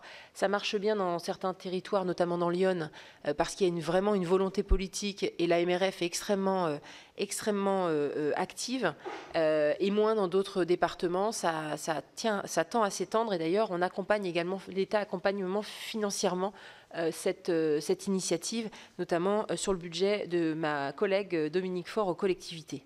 Et vous dire aussi que nous augmentons les moyens, notamment du SDFE, c'était une demande de votre part. Il y a 10 nouveaux ETP. Je tiens quand même à vous dire que dans ces temps de disette, c'est pas partout qu'il y a de la création d'ETP. Donc 10 ETP que j'ai réussi à obtenir. 2 seront dédiés au départ au budget sensible au genre, pour justement la mission qui a été confiée au SDFE et à Bercy. Et puis, il y a donc 8 autres ETP qui seront principalement donc mis sur les territoires. Ça veut dire que ça va renforcer les équipes départementales et régionales. Donc ça fait 10 ETP au total supplémentaires. Merci beaucoup, Madame la Ministre. Et donc, sans plus attendre, Laurence Rossignol, puis Laure Darcos et Marie Mercier. Merci, je vais être rapide pour permettre aux collègues de tout pouvoir s'exprimer. En point télégraphique, une question. Vous dites vouloir renforcer la loi de 2016, vous avez raison. Parmi les sujets, il y a la loi en elle-même, mais aussi l'application de la loi. Et on a un problème sur les commissions départementales PSP. On a différents problèmes. Il y a des départements dans lesquels elles se tiennent bien, d'autres dans lesquels elles se tiennent moins bien. C'est assez opaque sur les raisons des refus. Les associations s'interrogent souvent. Là, il y a un vrai travail de SAV, hein, parce que, en fait, je voulais juste te dire, faire voter une loi, c'est assez facile d'un certain point de vue. Tout le sujet, c'est le service après-vente de la loi. Et le service après-vente de la loi, il exige un membre de cabinet qui est ça en obsession, plus des fonctionnaires derrière qui sont dédiés à ça et pas lâchés. Voilà. C'est pour ça qu'on a, et vous n'en êtes pas responsable, une faible politique de l'évaluation en France, et c'est coûteux dans nos dispositifs. Donc, bien, sur la loi de 2016, il faudrait quand même que la FIS passe au niveau du RSA. Hein, c'est quand même... on a un problème avec le montant de la FIS, on le sait depuis le départ, mais ça devient quand même de plus en plus... Il faudrait que la FIS soit au montant du RSA. Et vous dites vouloir renforcer la loi. Est-ce que vous envisagez de le faire par voie législative? Je ne vous cacherai pas mon inquiétude sur ce sujet.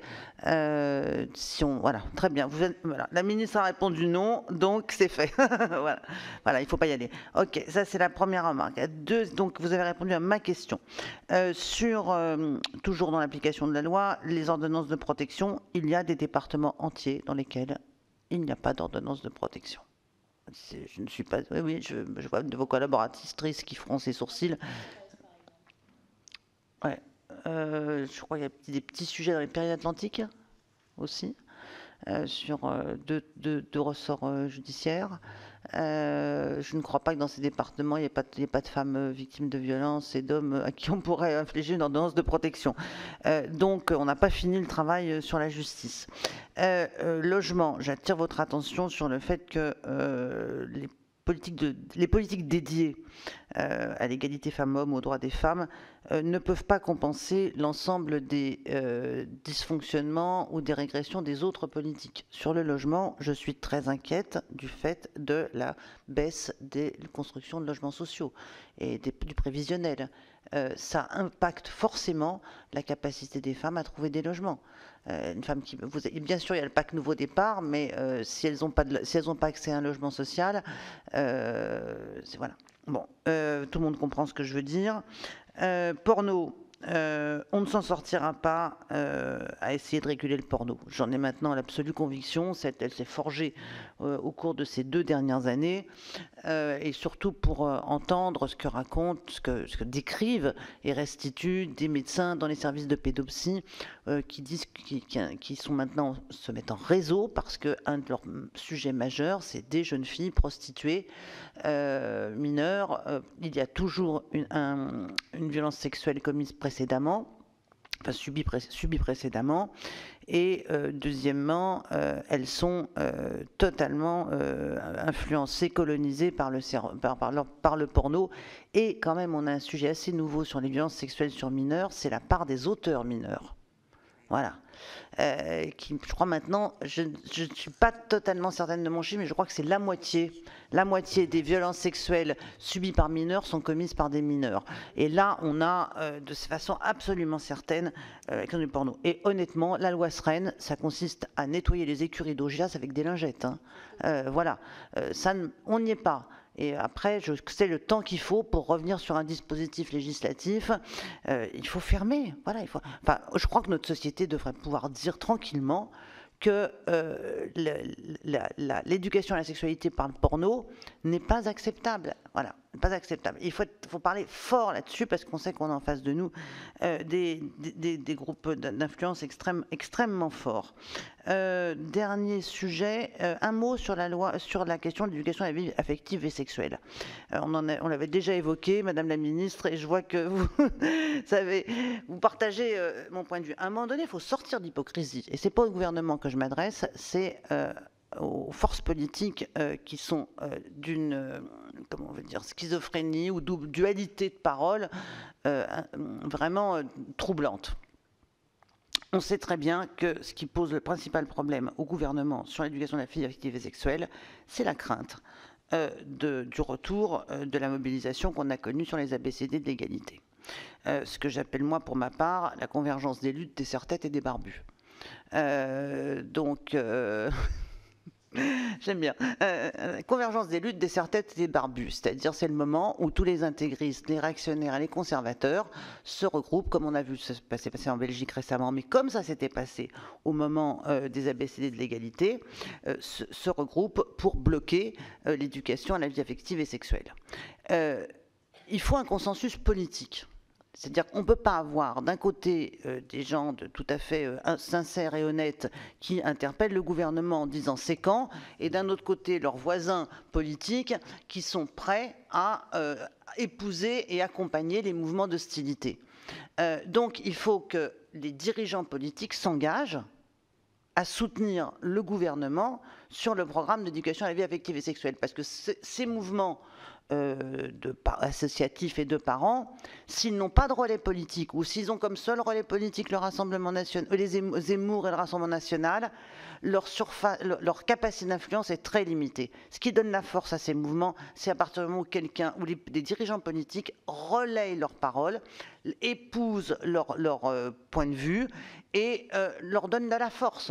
Donc j'invite le gouvernement, moi c'est pas ma place que je vais le faire, mais j'invite le gouvernement, le ministre de l'Éducation, vous-même, la ministre chargée de la protection de l'enfance, la ministre chargée des familles, à prendre tous les présidents de groupe à l'Assemblée et au Sénat et à leur dire voilà ce qu'on va faire, vous signez ou vous signez pas. Vous êtes avec nous ou vous êtes contre nous. Mais si vous êtes contre nous, ne venez plus nous parler d'éducation à la vie affective et sexuelle, et aucun de ceux qui les soutiennent non plus. Voilà. Sinon, il faut sortir de ça. Voilà ce que je voulais vous apporter comme complément. Et vous remercie. Ah non, dernière chose sur la prostitution, rapide. Je suis très, très, très inquiète, et je ne suis pas la seule sur les JO. Voilà. Et alors j'apprends ce matin qu'il va y avoir 2 fois des JO, comme si ça ne suffisait pas d'en avoir une fois. Non, mais c'est pas mon sujet. Oui, non, c'est pas. Non, mais je parle. Voilà, on a 2 fois les JO avec, donc c'est peut-être un peu différent. Je retire ce que j'ai dit, ça n'a rien à faire dans le débat d'ici. Voilà, mais je suis très inquiète sur les JO et je trouve que pour le moment, je sens pas la priorité mise sur la question de la prostitution, et comme je sais que la priorité va être mise sur la lutte contre le terrorisme et qu'il y a des bonnes raisons d'ailleurs de mettre la priorité, je crains que comme d'habitude on nous explique que la lutte, le danger de sécurité publique du terrorisme va mobiliser davantage que la question de la prostitution des mineurs pendant les JO. Mais je sais déjà que c'est ça. Enfin, juste, Madame la ministre, vous devez le savoir, c'est parti déjà sur l'organisation de la prostitution des JO.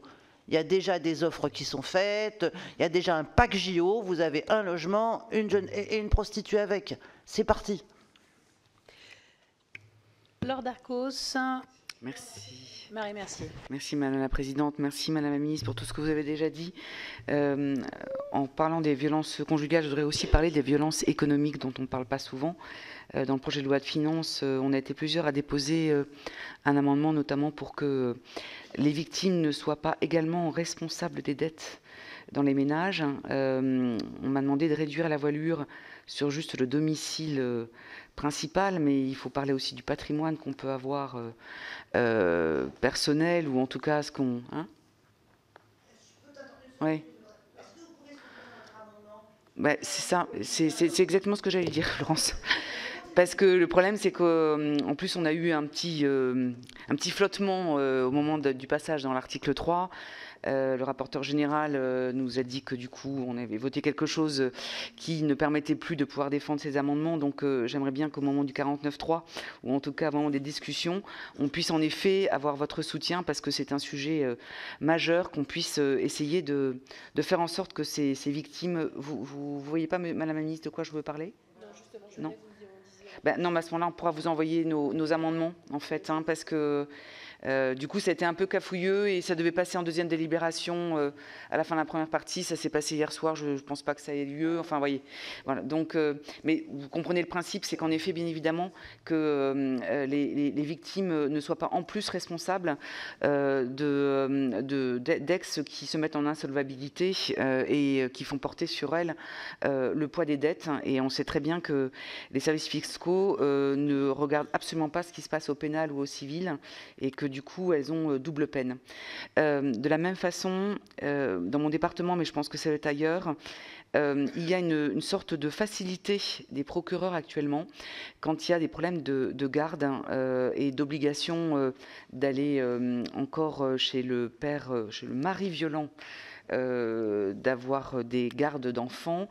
Quand il y a un problème, quand il y a un litige, la plupart du temps, on place l'enfant en famille d'accueil, à l'ASE.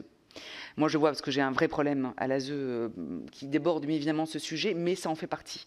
Et j'ai été plusieurs fois contactée par des femmes qui voulaient mon soutien, et je leur disais attention, parce que les services sociaux du département m'avaient alerté là-dessus, en disant essayez quand même de rester dans la médiation avec l'ex-conjoint, parce que sinon, la facilité, c'est de dire on ne sait pas finalement qui a raison, et on place l'enfant en famille d'accueil, ce qui est double peine du coup pour et la maman et les enfants qui ont subi ces violences. Et alors, un autre sujet, mais je fais très vite, qui n'est pas de votre ressort, mais je vous demande vraiment votre soutien, c'est mon dada des femmes dans le milieu scientifique et des mathématiques. J'avais alerté le gouvernement sur le fait qu'il n'y avait plus les maths dans le tronc commun première terminale l'année dernière. Ça a été remis en première, mais pas en terminale, donc ça sert strictement à rien. Et donc déjà, nous étions très à la traîne pour avoir plus de femmes dans les milieux de l'ingénierie, du numérique, des sciences. Et le fait que du coup, on n'ait plus ce programme vraiment des maths, dès d'ailleurs qu'on n'ait pas cette appétence pour essayer de susciter des vocations, même dès le primaire, chez les petites filles et jeunes filles, va encore plus creuser cet écart par rapport à nos voisins. Et voilà, votre collègue Sylvie Retailleau est bien évidemment extrêmement alerte sur ce sujet, mais on a aussi besoin de votre soutien parce que c'est de l'interministériel. Voilà, j'ai fait la plus courte de vous toutes. Hein. Oui, bravo Laure. Marie. Merci Madame la Présidente. Je sais, Madame la Ministre, que vous êtes très attachée à la protection de l'enfance. On a eu l'occasion de travailler ensemble et la présidente Dominique Vérien m'a spécifiquement chargée aussi de ce sujet. Alors, je voudrais vous parler du contrôle de l'âge d'accès dans l'espace numérique. Au mois d'octobre, Perrine Goulet, la députée, a proposé un amendement pour contrôler l'âge d'accès aux jeunes humains avec un référentiel et le contrôle de l'ARCOM, dispositif exactement calqué sur celui que le ministre Barrot a écrit dans la loi SREN. Or, le ministre Barrot a répondu « Ce dispositif est absolument inopérant et ne tiendra pas en droit ». Donc je voudrais comprendre pourquoi, pour contrôler l'accès à l'espace numérique, un dispositif en droit sera inopérant pour un sujet grand A et opérant pour le sujet grand B, c'est-à-dire l'accès aux films pornographiques gratuits. Vous n'êtes pas le ministre Barrot, voilà, j'en ai une conscience aiguë. Seulement, est-ce que vous pourriez voir avec lui, essayer de se coordonner pour qu'on arrive à y comprendre quelque chose? Je vous remercie. Pour le coup, ça aurait été bref. À vous, Madame la Ministre. C'est vous qui avez fait plus bref.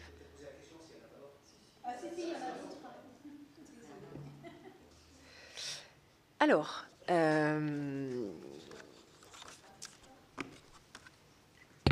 donc, oui.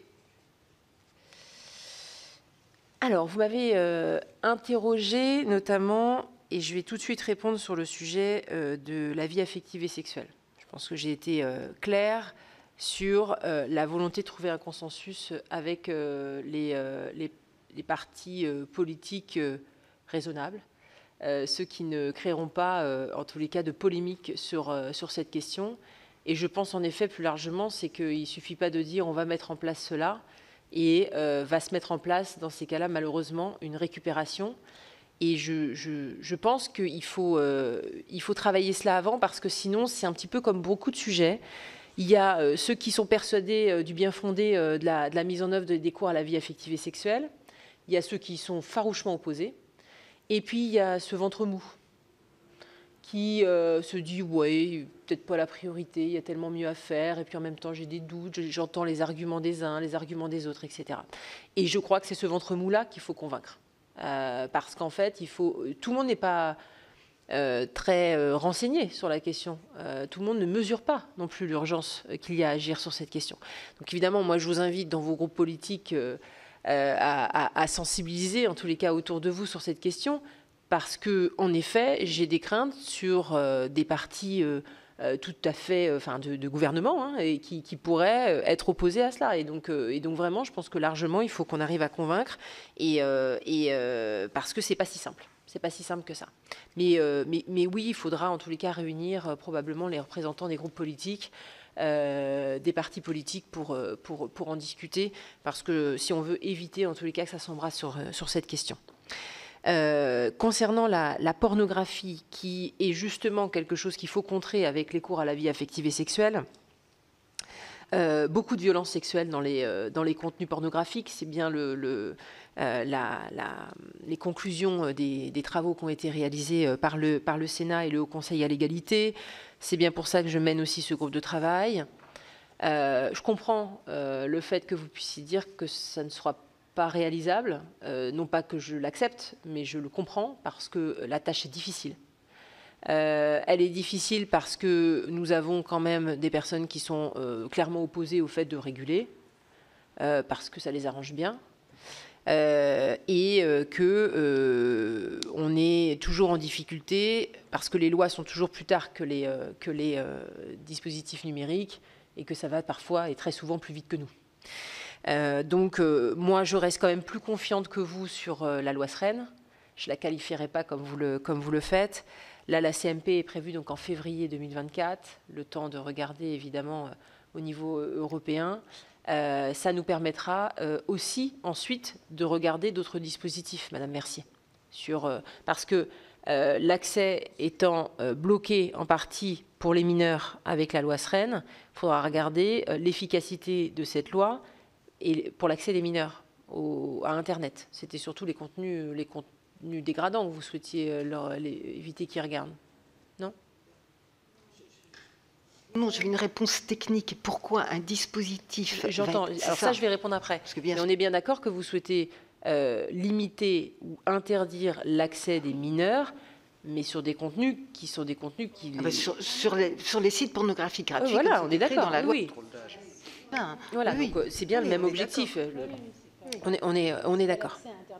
Oui, oui, oui. C'est pas l'accès à Internet. Voilà, c'était ça. Non, mais il y a peut-être d'autres qui défendraient ça. C'est pour ça que la question peut se poser aussi, d'ailleurs. Peut-être pas aux mineurs, mais au moins de 13 ans, je ne sais pas s'il faut aller sur Internet, quels que soient les... D'ailleurs. Mais donc du coup... Donc il faut qu'on regarde. Sur ce sujet-là, je dois vous dire que je ne sais pas. Enfin, je ne sais pas vous répondre. Je n'avais pas entendu parler d'ailleurs de la proposition de Perrine Goulet. Donc je vous le dis, je vous le confesse bien. Voilà. Mais j'étais sur autre chose. Oui, c'était donc en octobre et le ministre Barrot est très très mécontent que cet amendement ait été adopté à l'Assemblée nationale contre son avis. Ouais. Donc j'aimerais que vous puissiez effectivement donner une réponse précise et qu'on fasse la clarté là-dessus. Bien sûr, bien sûr. Bon, je vais regarder ça avec lui. Ouais, c'est ça. On va regarder ça de plus près.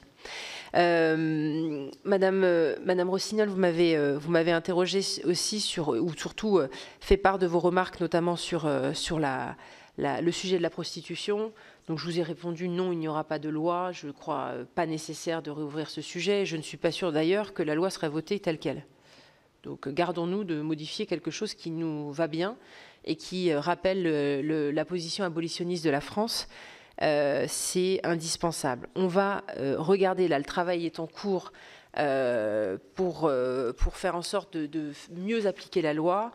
Le montant de la fille, c'est un sujet aussi. Donc on va regarder. Là, je rencontre les...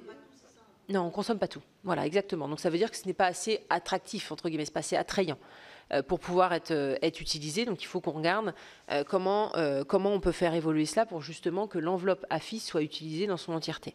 Donc pareil, je ne m'interdis rien, je travaille avec les associations, là je vais les rencontrer dans les prochaines semaines, et le plan sera annoncé au mois de janvier, enfin pas le plan, pardon, la stratégie, la première, parce qu'il n'y a jamais eu de stratégie dédiée donc, sur le système prostitutionnel, et je vais le présenter avec Charlotte Cobel aussi, parce que on est bien conscient du fait qu'il y ait de plus en plus de mineurs qui se prostituent. On est très inquiet des chiffres. Et donc, c'est vraiment un travail commun qu'on va mener. Et donc, on aura l'occasion de vous en dire plus au mois de janvier. Dire que le sujet de la prostitution concerne bien sûr les Jeux Olympiques, et ça, je ne l'ai pas du tout mis de côté. Je m'en suis inquiétée dès mon arrivée aux responsabilités. On a, en effet, des véritables packages des séjours touristiques qui prévoient aussi des activités sexuelles. C'est assez effrayant. Je pense qu'il y a il y a plusieurs choses. Je pense qu'il faut sensibiliser tous ceux qui arrivent sur notre territoire pour cette période, parce qu'il y a des personnes qui, justement, et honnêtement, ne mesurent pas notre loi. C'est-à-dire que la position abolitionniste de la France est assez isolée, on le sait. Et donc, pour beaucoup, ce n'est pas un sujet. Enfin, je veux dire, la prostitution dans leur pays, ce n'est pas interdit. Et donc, il faut qu'on rappelle la position qu'a la France. Et pour ça, on est en train de regarder pour une communication dédiée justement pendant les Jeux Olympiques. Moi, j'ai sensibilisé mon collègue Gérald Darmanin sur la question. Donc, on va voir comment agir justement sur cette période pour justement traquer ceux qui vont donc chercher ce type de service. Ça, c'est indispensable. Et puis, je crois qu'il faut aussi qu'on puisse sensibiliser en amont dans les ambassades. Et ça, j'ai prévu de le faire en début d'année prochaine, parce que ça ne coûte rien non plus de passer par les ambassades qui peuvent aussi sensibiliser au départ les personnes qui viennent dans notre pays, rappeler tout simplement la position abolitionniste de la France et rappeler aussi les peines encourues et l'amende encourue pour faire appel à ces activités sexuelles. Juste, on avait aussi parlé des OP, c'est pas la Corrèze, mais le Cantal qui ne délivre pas d'OP, dans ce qu'on a dit. Donc, en effet, les ordonnances de protection, je note. Ma conseillère a sourcillé parce que je pense vraiment qu'on l'apprend, mais on va regarder ça de très près. Et en effet, ce sera intéressant, sur les 6 000 ordonnances de protection qui ont été délivrées, de regarder quelle est le maillage et quels sont les départements qui sont les plus concernés et en fonction aussi le rapport habitants, nombre d'ordonnances. Très intéressant. Ouais. Paris est à regarder. Ouais.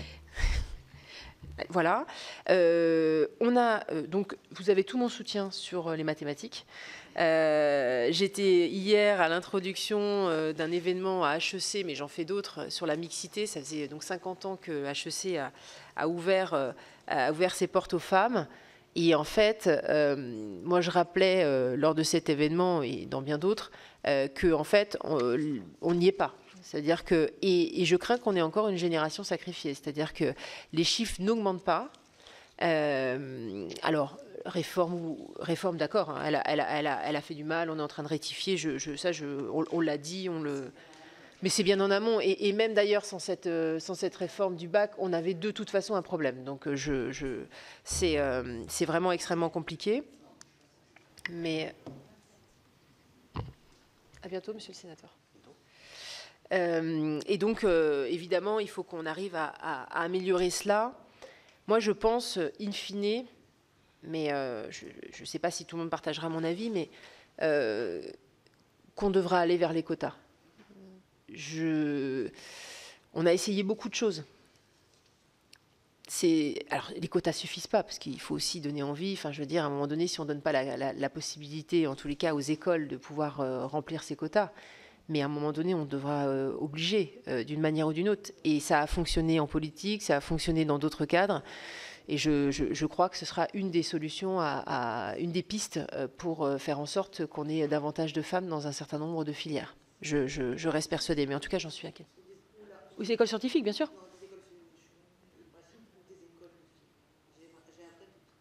Sur des écoles de filles, sciences, tech, ce genre de sujet.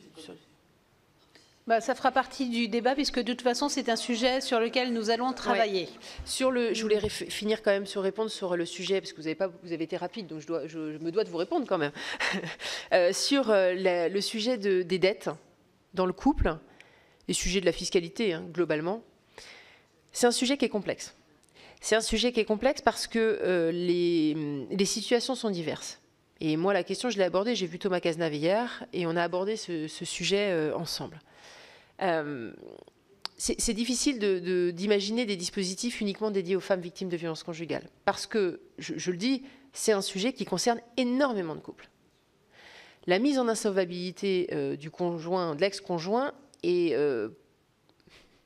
j'ose le dire, parfois un sport national. Et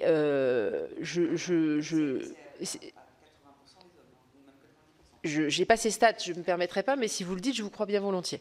Et donc, je crois qu'il faut qu'on arrive, et moi je disais à Thomas Cazenave, notre urgence, c'est absolument, justement, de lutter contre la mise en insolvabilité d'un certain nombre.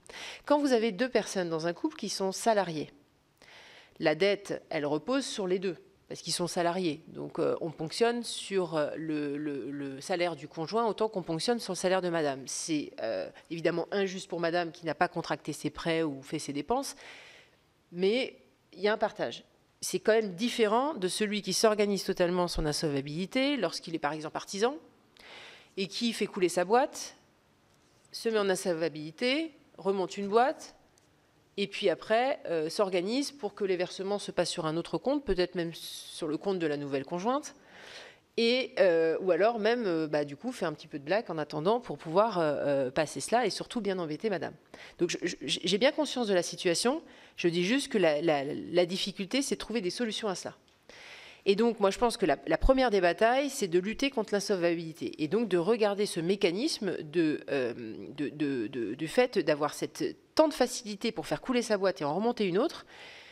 On a tous des personnes autour de nous sur lesquelles on pourrait, en tous les cas, regarder ce qui s'est passé dans ce couple-là, dans ces couples qui nous entourent. On a tous un exemple autour de nous.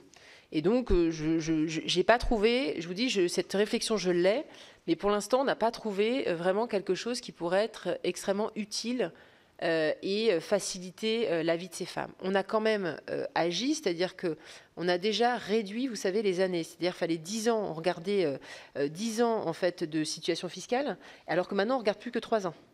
Donc c'est déjà un énorme pas qui a été fait jusqu'alors.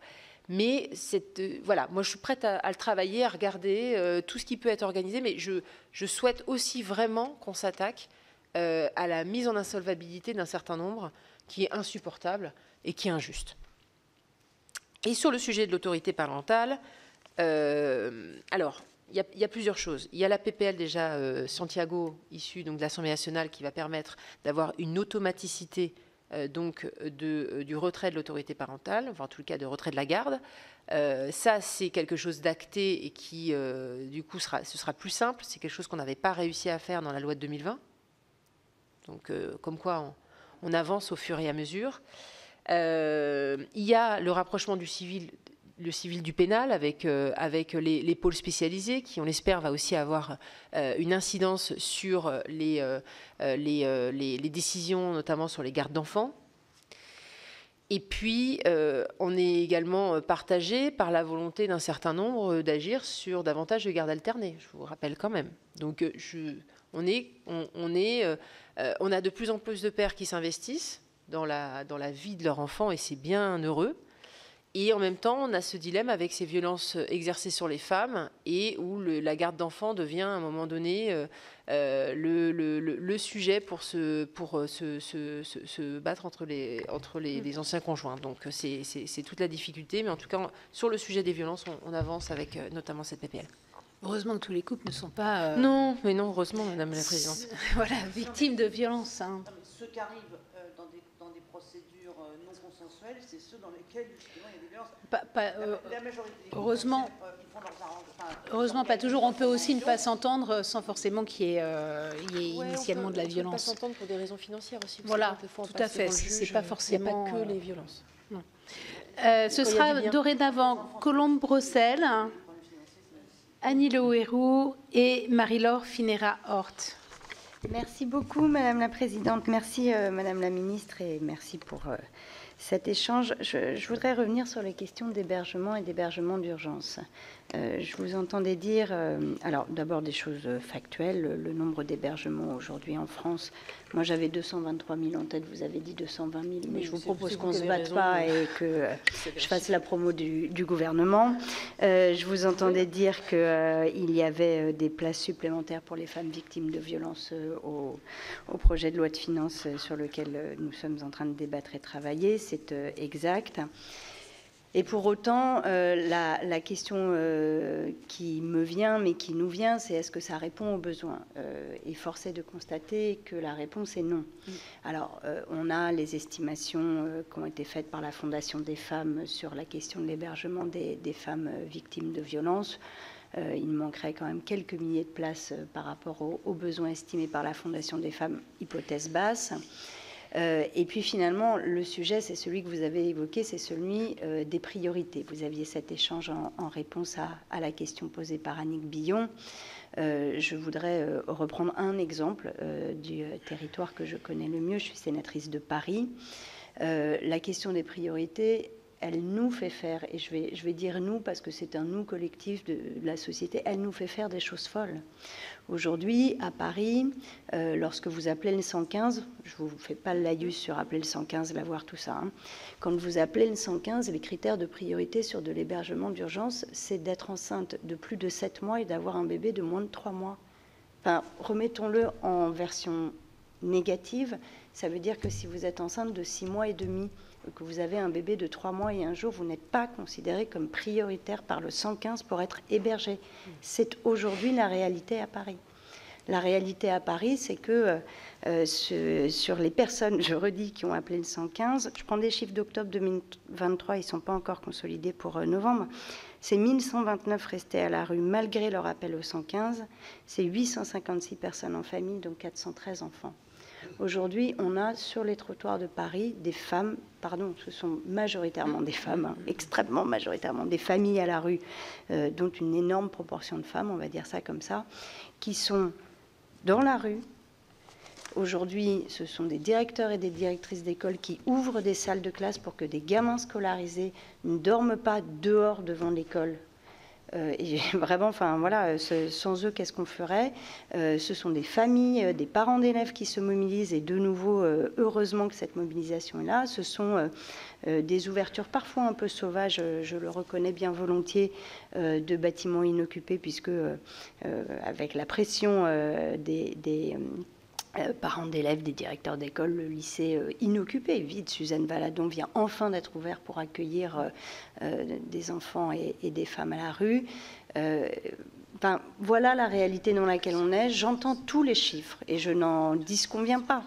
Mais je veux vraiment qu'on se redise aussi que, à force de prioriser dans une situation où on ne répond pas aux besoins, on en vient, et je dis on en vient à dire et à faire des choses folles. Et moi, je ne peux pas accepter qu'on se dise qu'une femme avec un enfant de 3 mois et 1 jour est une femme dont l'hébergement n'est pas prioritaire, et qu'on considère dans ce pays qu'un enfant de 3 mois et 1 jour, il peut dormir dans la rue.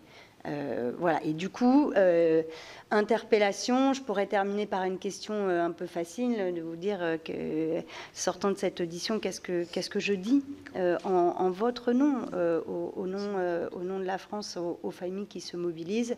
Mais je veux surtout vous alerter, vous sensibiliser sur le fait que on ne parle pas que de chiffres, mais on parle aussi et surtout, je crois, de réalités qui sont terribles à vivre. Bien sûr. Annie? Je pense. Merci Annie Louéreau. Moi je reviens sur, merci pour Madame la Présidente et merci Madame la Ministre pour vos réponses aux nombreuses questions qui ont déjà été posées.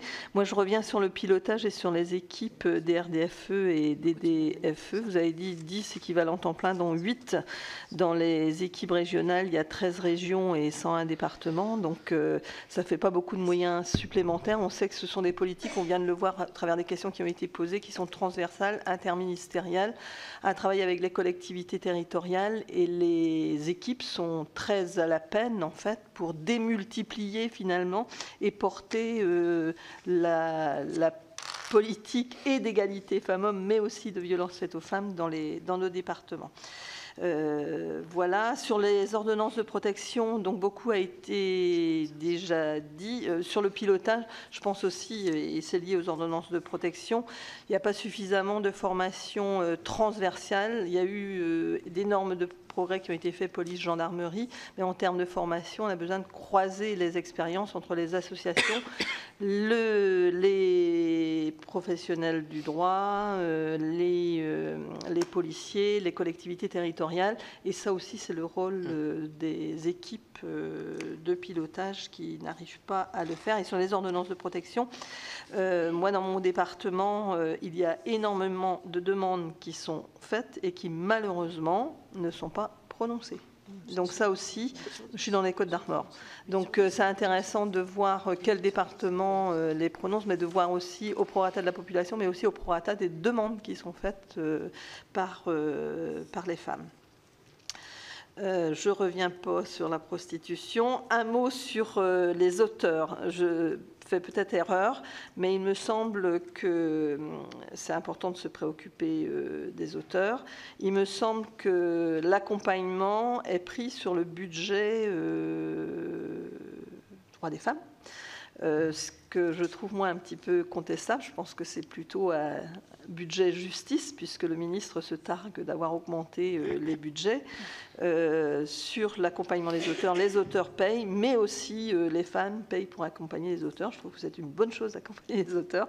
Je regrette que ce soit pris sur les budgets d'accompagnement et des associations qui accompagnent les femmes victimes de violences. Et je m'arrête là. Voilà.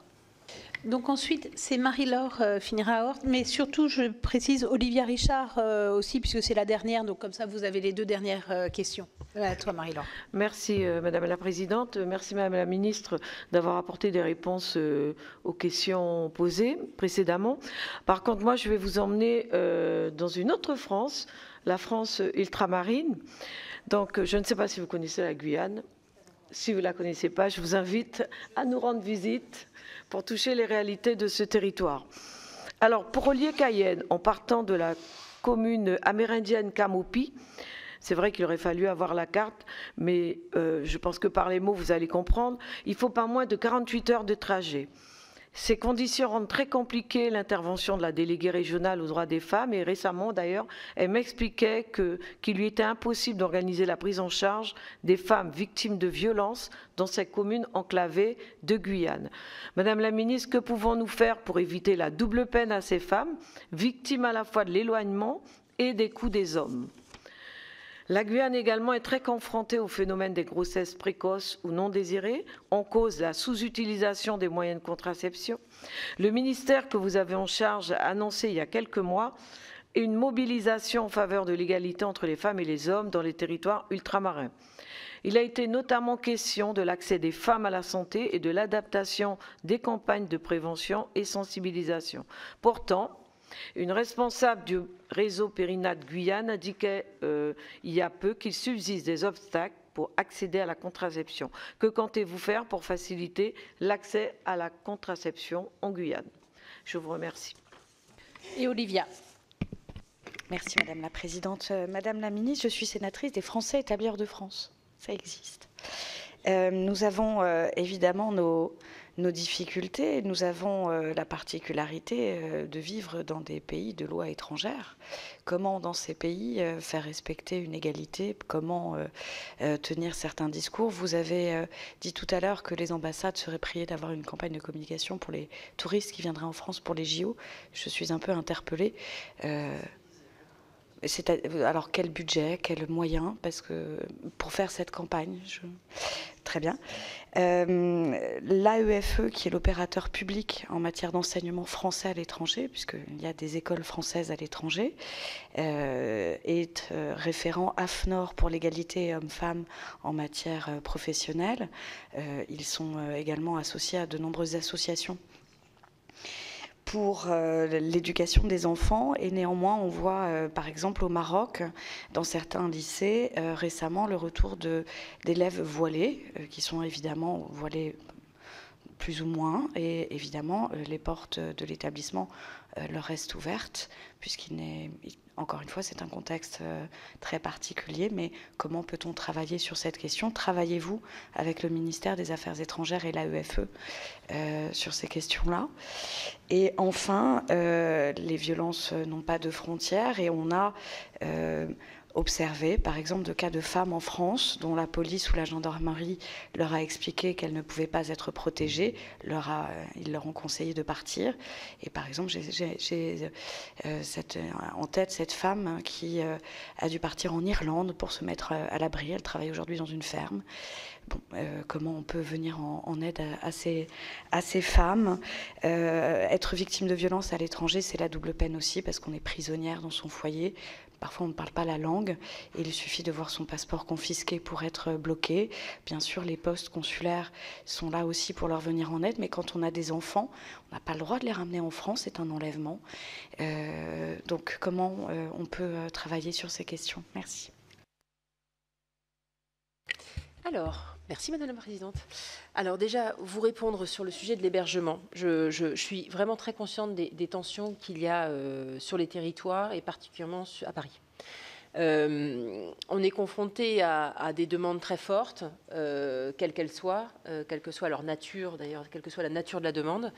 Et vous avez raison, j'avais un chiffre en tête de 220 000, mais ça doit être 223 000, je vous crois bien volontiers. C'est pas parce que le chiffre augmente, vous m'auriez dit 217, je vous aurais cru de la même manière. Mais j'avais dans la tête 220 000 places d'hébergement d'urgence. La priorité reste les femmes. J'apprends les critères d'attribution de ces places à Paris. Je sais que la tension y est très très forte. Et j'ignore pas non plus qu'il y a parfois des femmes qui viennent d'accoucher et qui doivent rester à l'hôpital plus longtemps parce que, à juste titre, on ne souhaite pas les remettre à la rue. Donc je n'ignore pas, je ne vis pas dans quelque chose de doré où je ne verrai rien de ce qui se passe. J'ai bien conscience de ce qui se passe sur le terrain. On a, malgré tout, en Île-de-France, c'est quand même 27% du parc global. C'est-à-dire, je vous ai dit qu'il y avait plus de 10 000 places d'hébergement d'urgence dédiées aux femmes victimes de violences. C'est 2687 places en Île-de-France. Donc l'Île-de-France, c'est bien pourvu sur ce sujet. La difficulté, c'est de pouvoir gérer les différentes demandes parce que beaucoup de femmes dans un parcours migratoire rencontrent des violences. Et donc, on les aide de la même manière qu'on aide nos concitoyennes victimes de violences. Et c'est là qu'adviennent aussi les tensions, et notamment aussi quand on a d'autres publics qui sont déjà présents dans les places d'hébergement, compte tenu qu'on a du mal à trouver des hébergements intermédiaires ou même de façon pérenne, c'est plus compliqué donc pour héberger. Elle est là notre problématique. Parce qu'en fait, les personnes dans les centres d'hébergement restent trop longtemps. Et donc, on a des difficultés après pour les faire partir, pour libérer des places. Quand même vous dire que depuis que nous sommes arrivés en responsabilité, on a attribué beaucoup plus de places, notamment dans les logements sociaux pour les femmes victimes de violences. On est à 12 000 attributions par an, alors que nous étions seulement à 7 700 en 2017.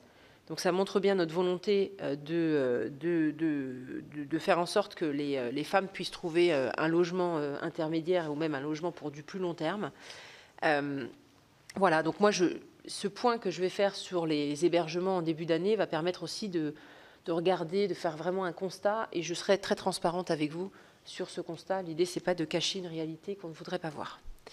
Vous m'avez interrogé ici sur les ordonnances de protection, Madame la sénatrice.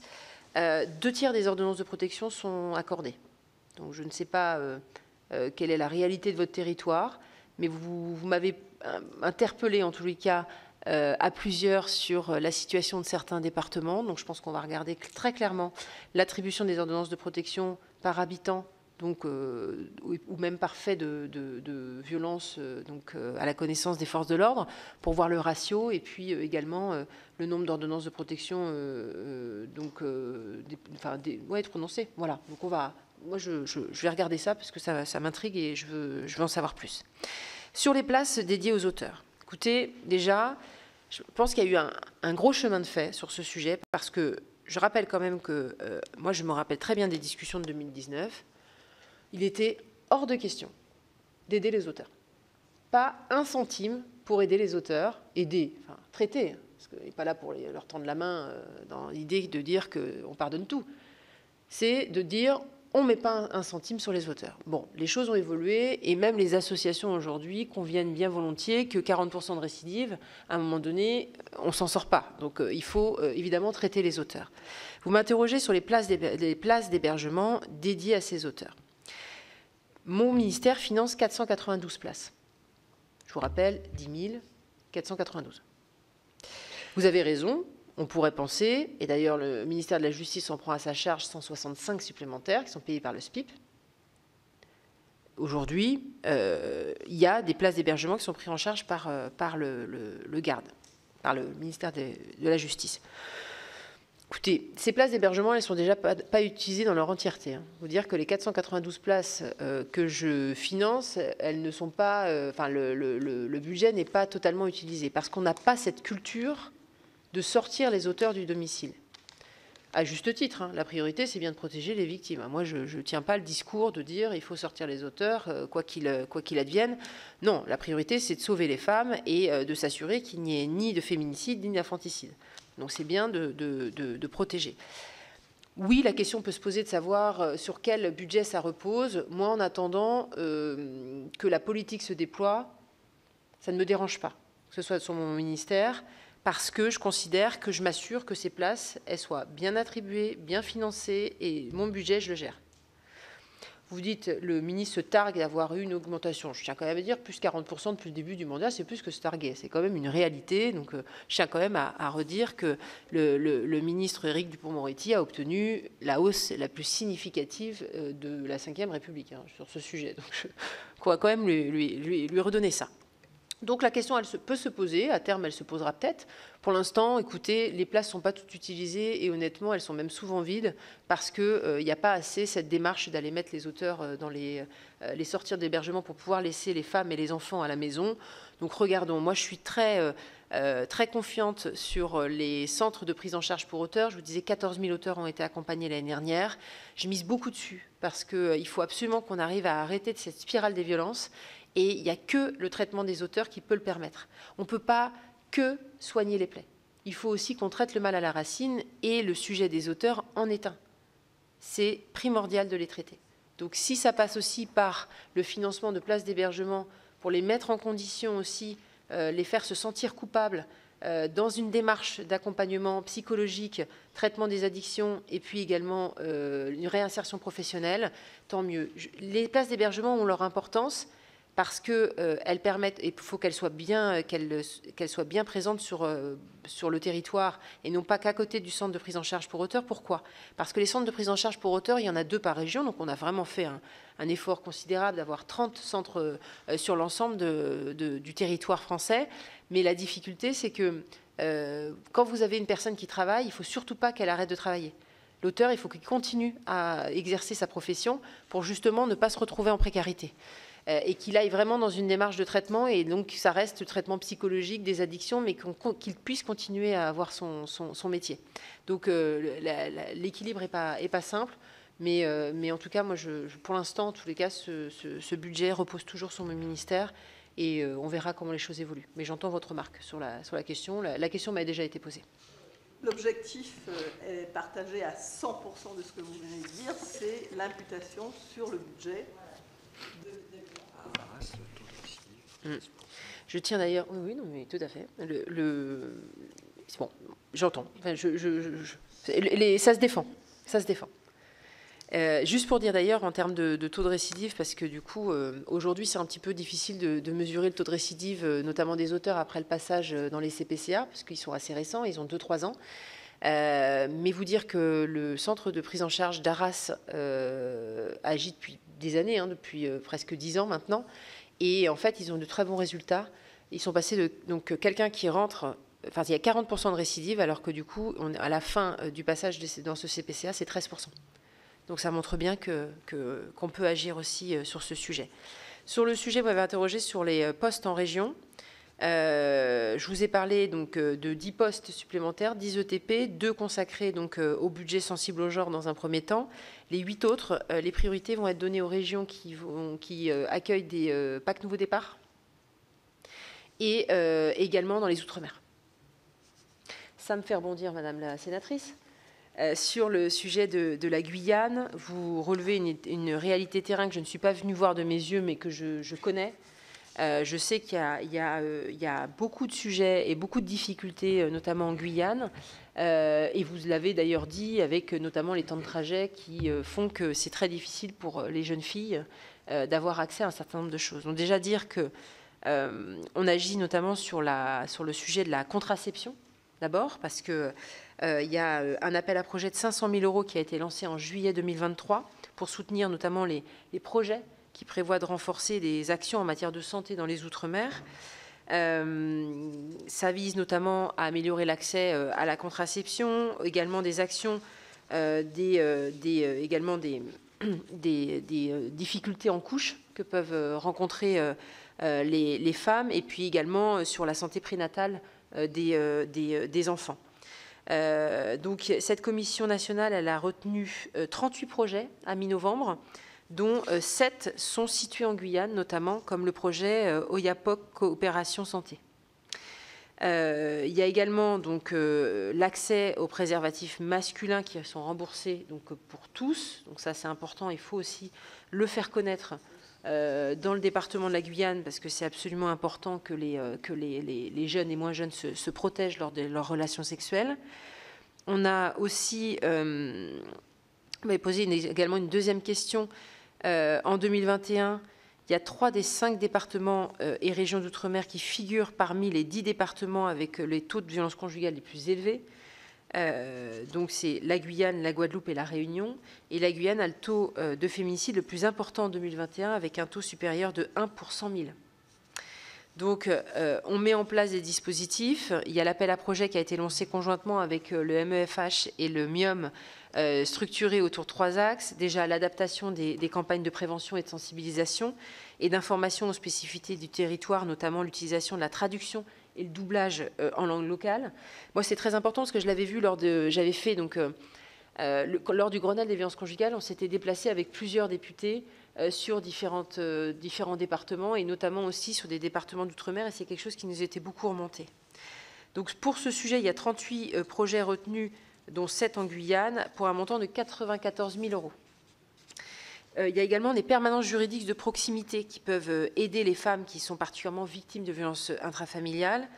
Et ce projet donc, de 22 000 € ont été proposés sur les 22 900 € demandés. Donc là, on est vraiment on essaie de suivre ça de très près, notamment sur les moyens financiers.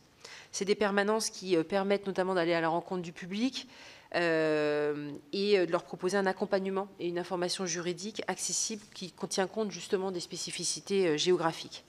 Après, évidemment, tous les dispositifs qui sont disponibles sur le territoire métropolitain est également disponible dans les DOM. Ça, c'est indispensable. Moi, je sais qu'il y a un gros sujet dans les départements d'outre-mer, c'est aussi le fait que les gens connaissent tout le monde. Et ça, quand on parle de l'éviction du domicile et de partir précipitamment et de se cacher de son conjoint violent, on se cache où? Alors en Guyane, peut-être un peu plus qu'ailleurs, mais sur l'île de la Guadeloupe, c'est plus compliqué. Voilà, donc on est bien conscient en fait de cette difficulté.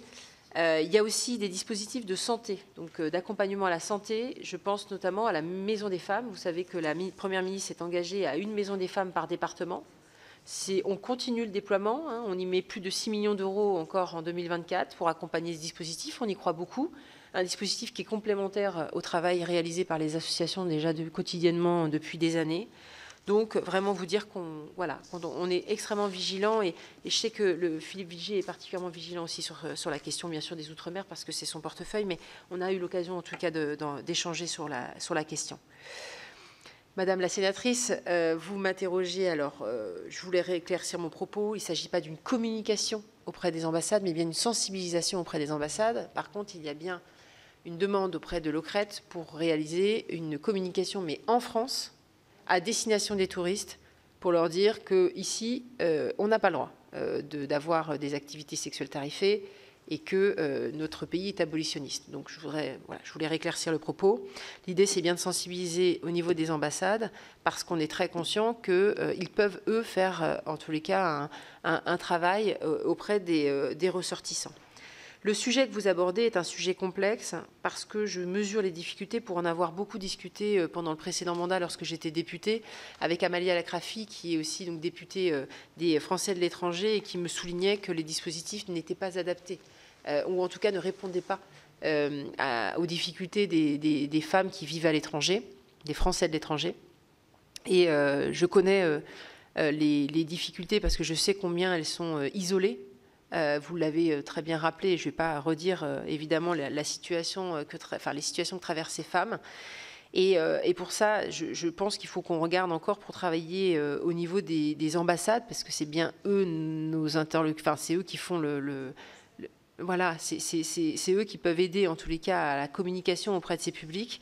Mais il faut qu'on arrive davantage à sensibiliser les ambassades sur ce sujet pour qu'en fait ils puissent trouver des solutions d'accueil pour ces femmes qui fuiraient le domicile. Et qui se retrouveraient aussi en difficulté, notamment sur le sujet des papiers. Mais je suis prête à en parler avec vous et qu'on avance plus spécifiquement sur ces publics qui sont des publics spécifiques, mais il n'empêche, ce sont des Français, bien sûr. Et quand vous me dites ça existe, je ne l'ignorais pas. Et bien sûr, ils sont très nombreux à vivre à l'étranger. Et il faut aussi qu'on leur apporte protection. C'est bien les engagements de la République. Eh bien, merci beaucoup, Madame la Ministre, d'avoir pris tout ce temps aussi pour nous répondre avec beaucoup de détails. Je vais vous demander encore une petite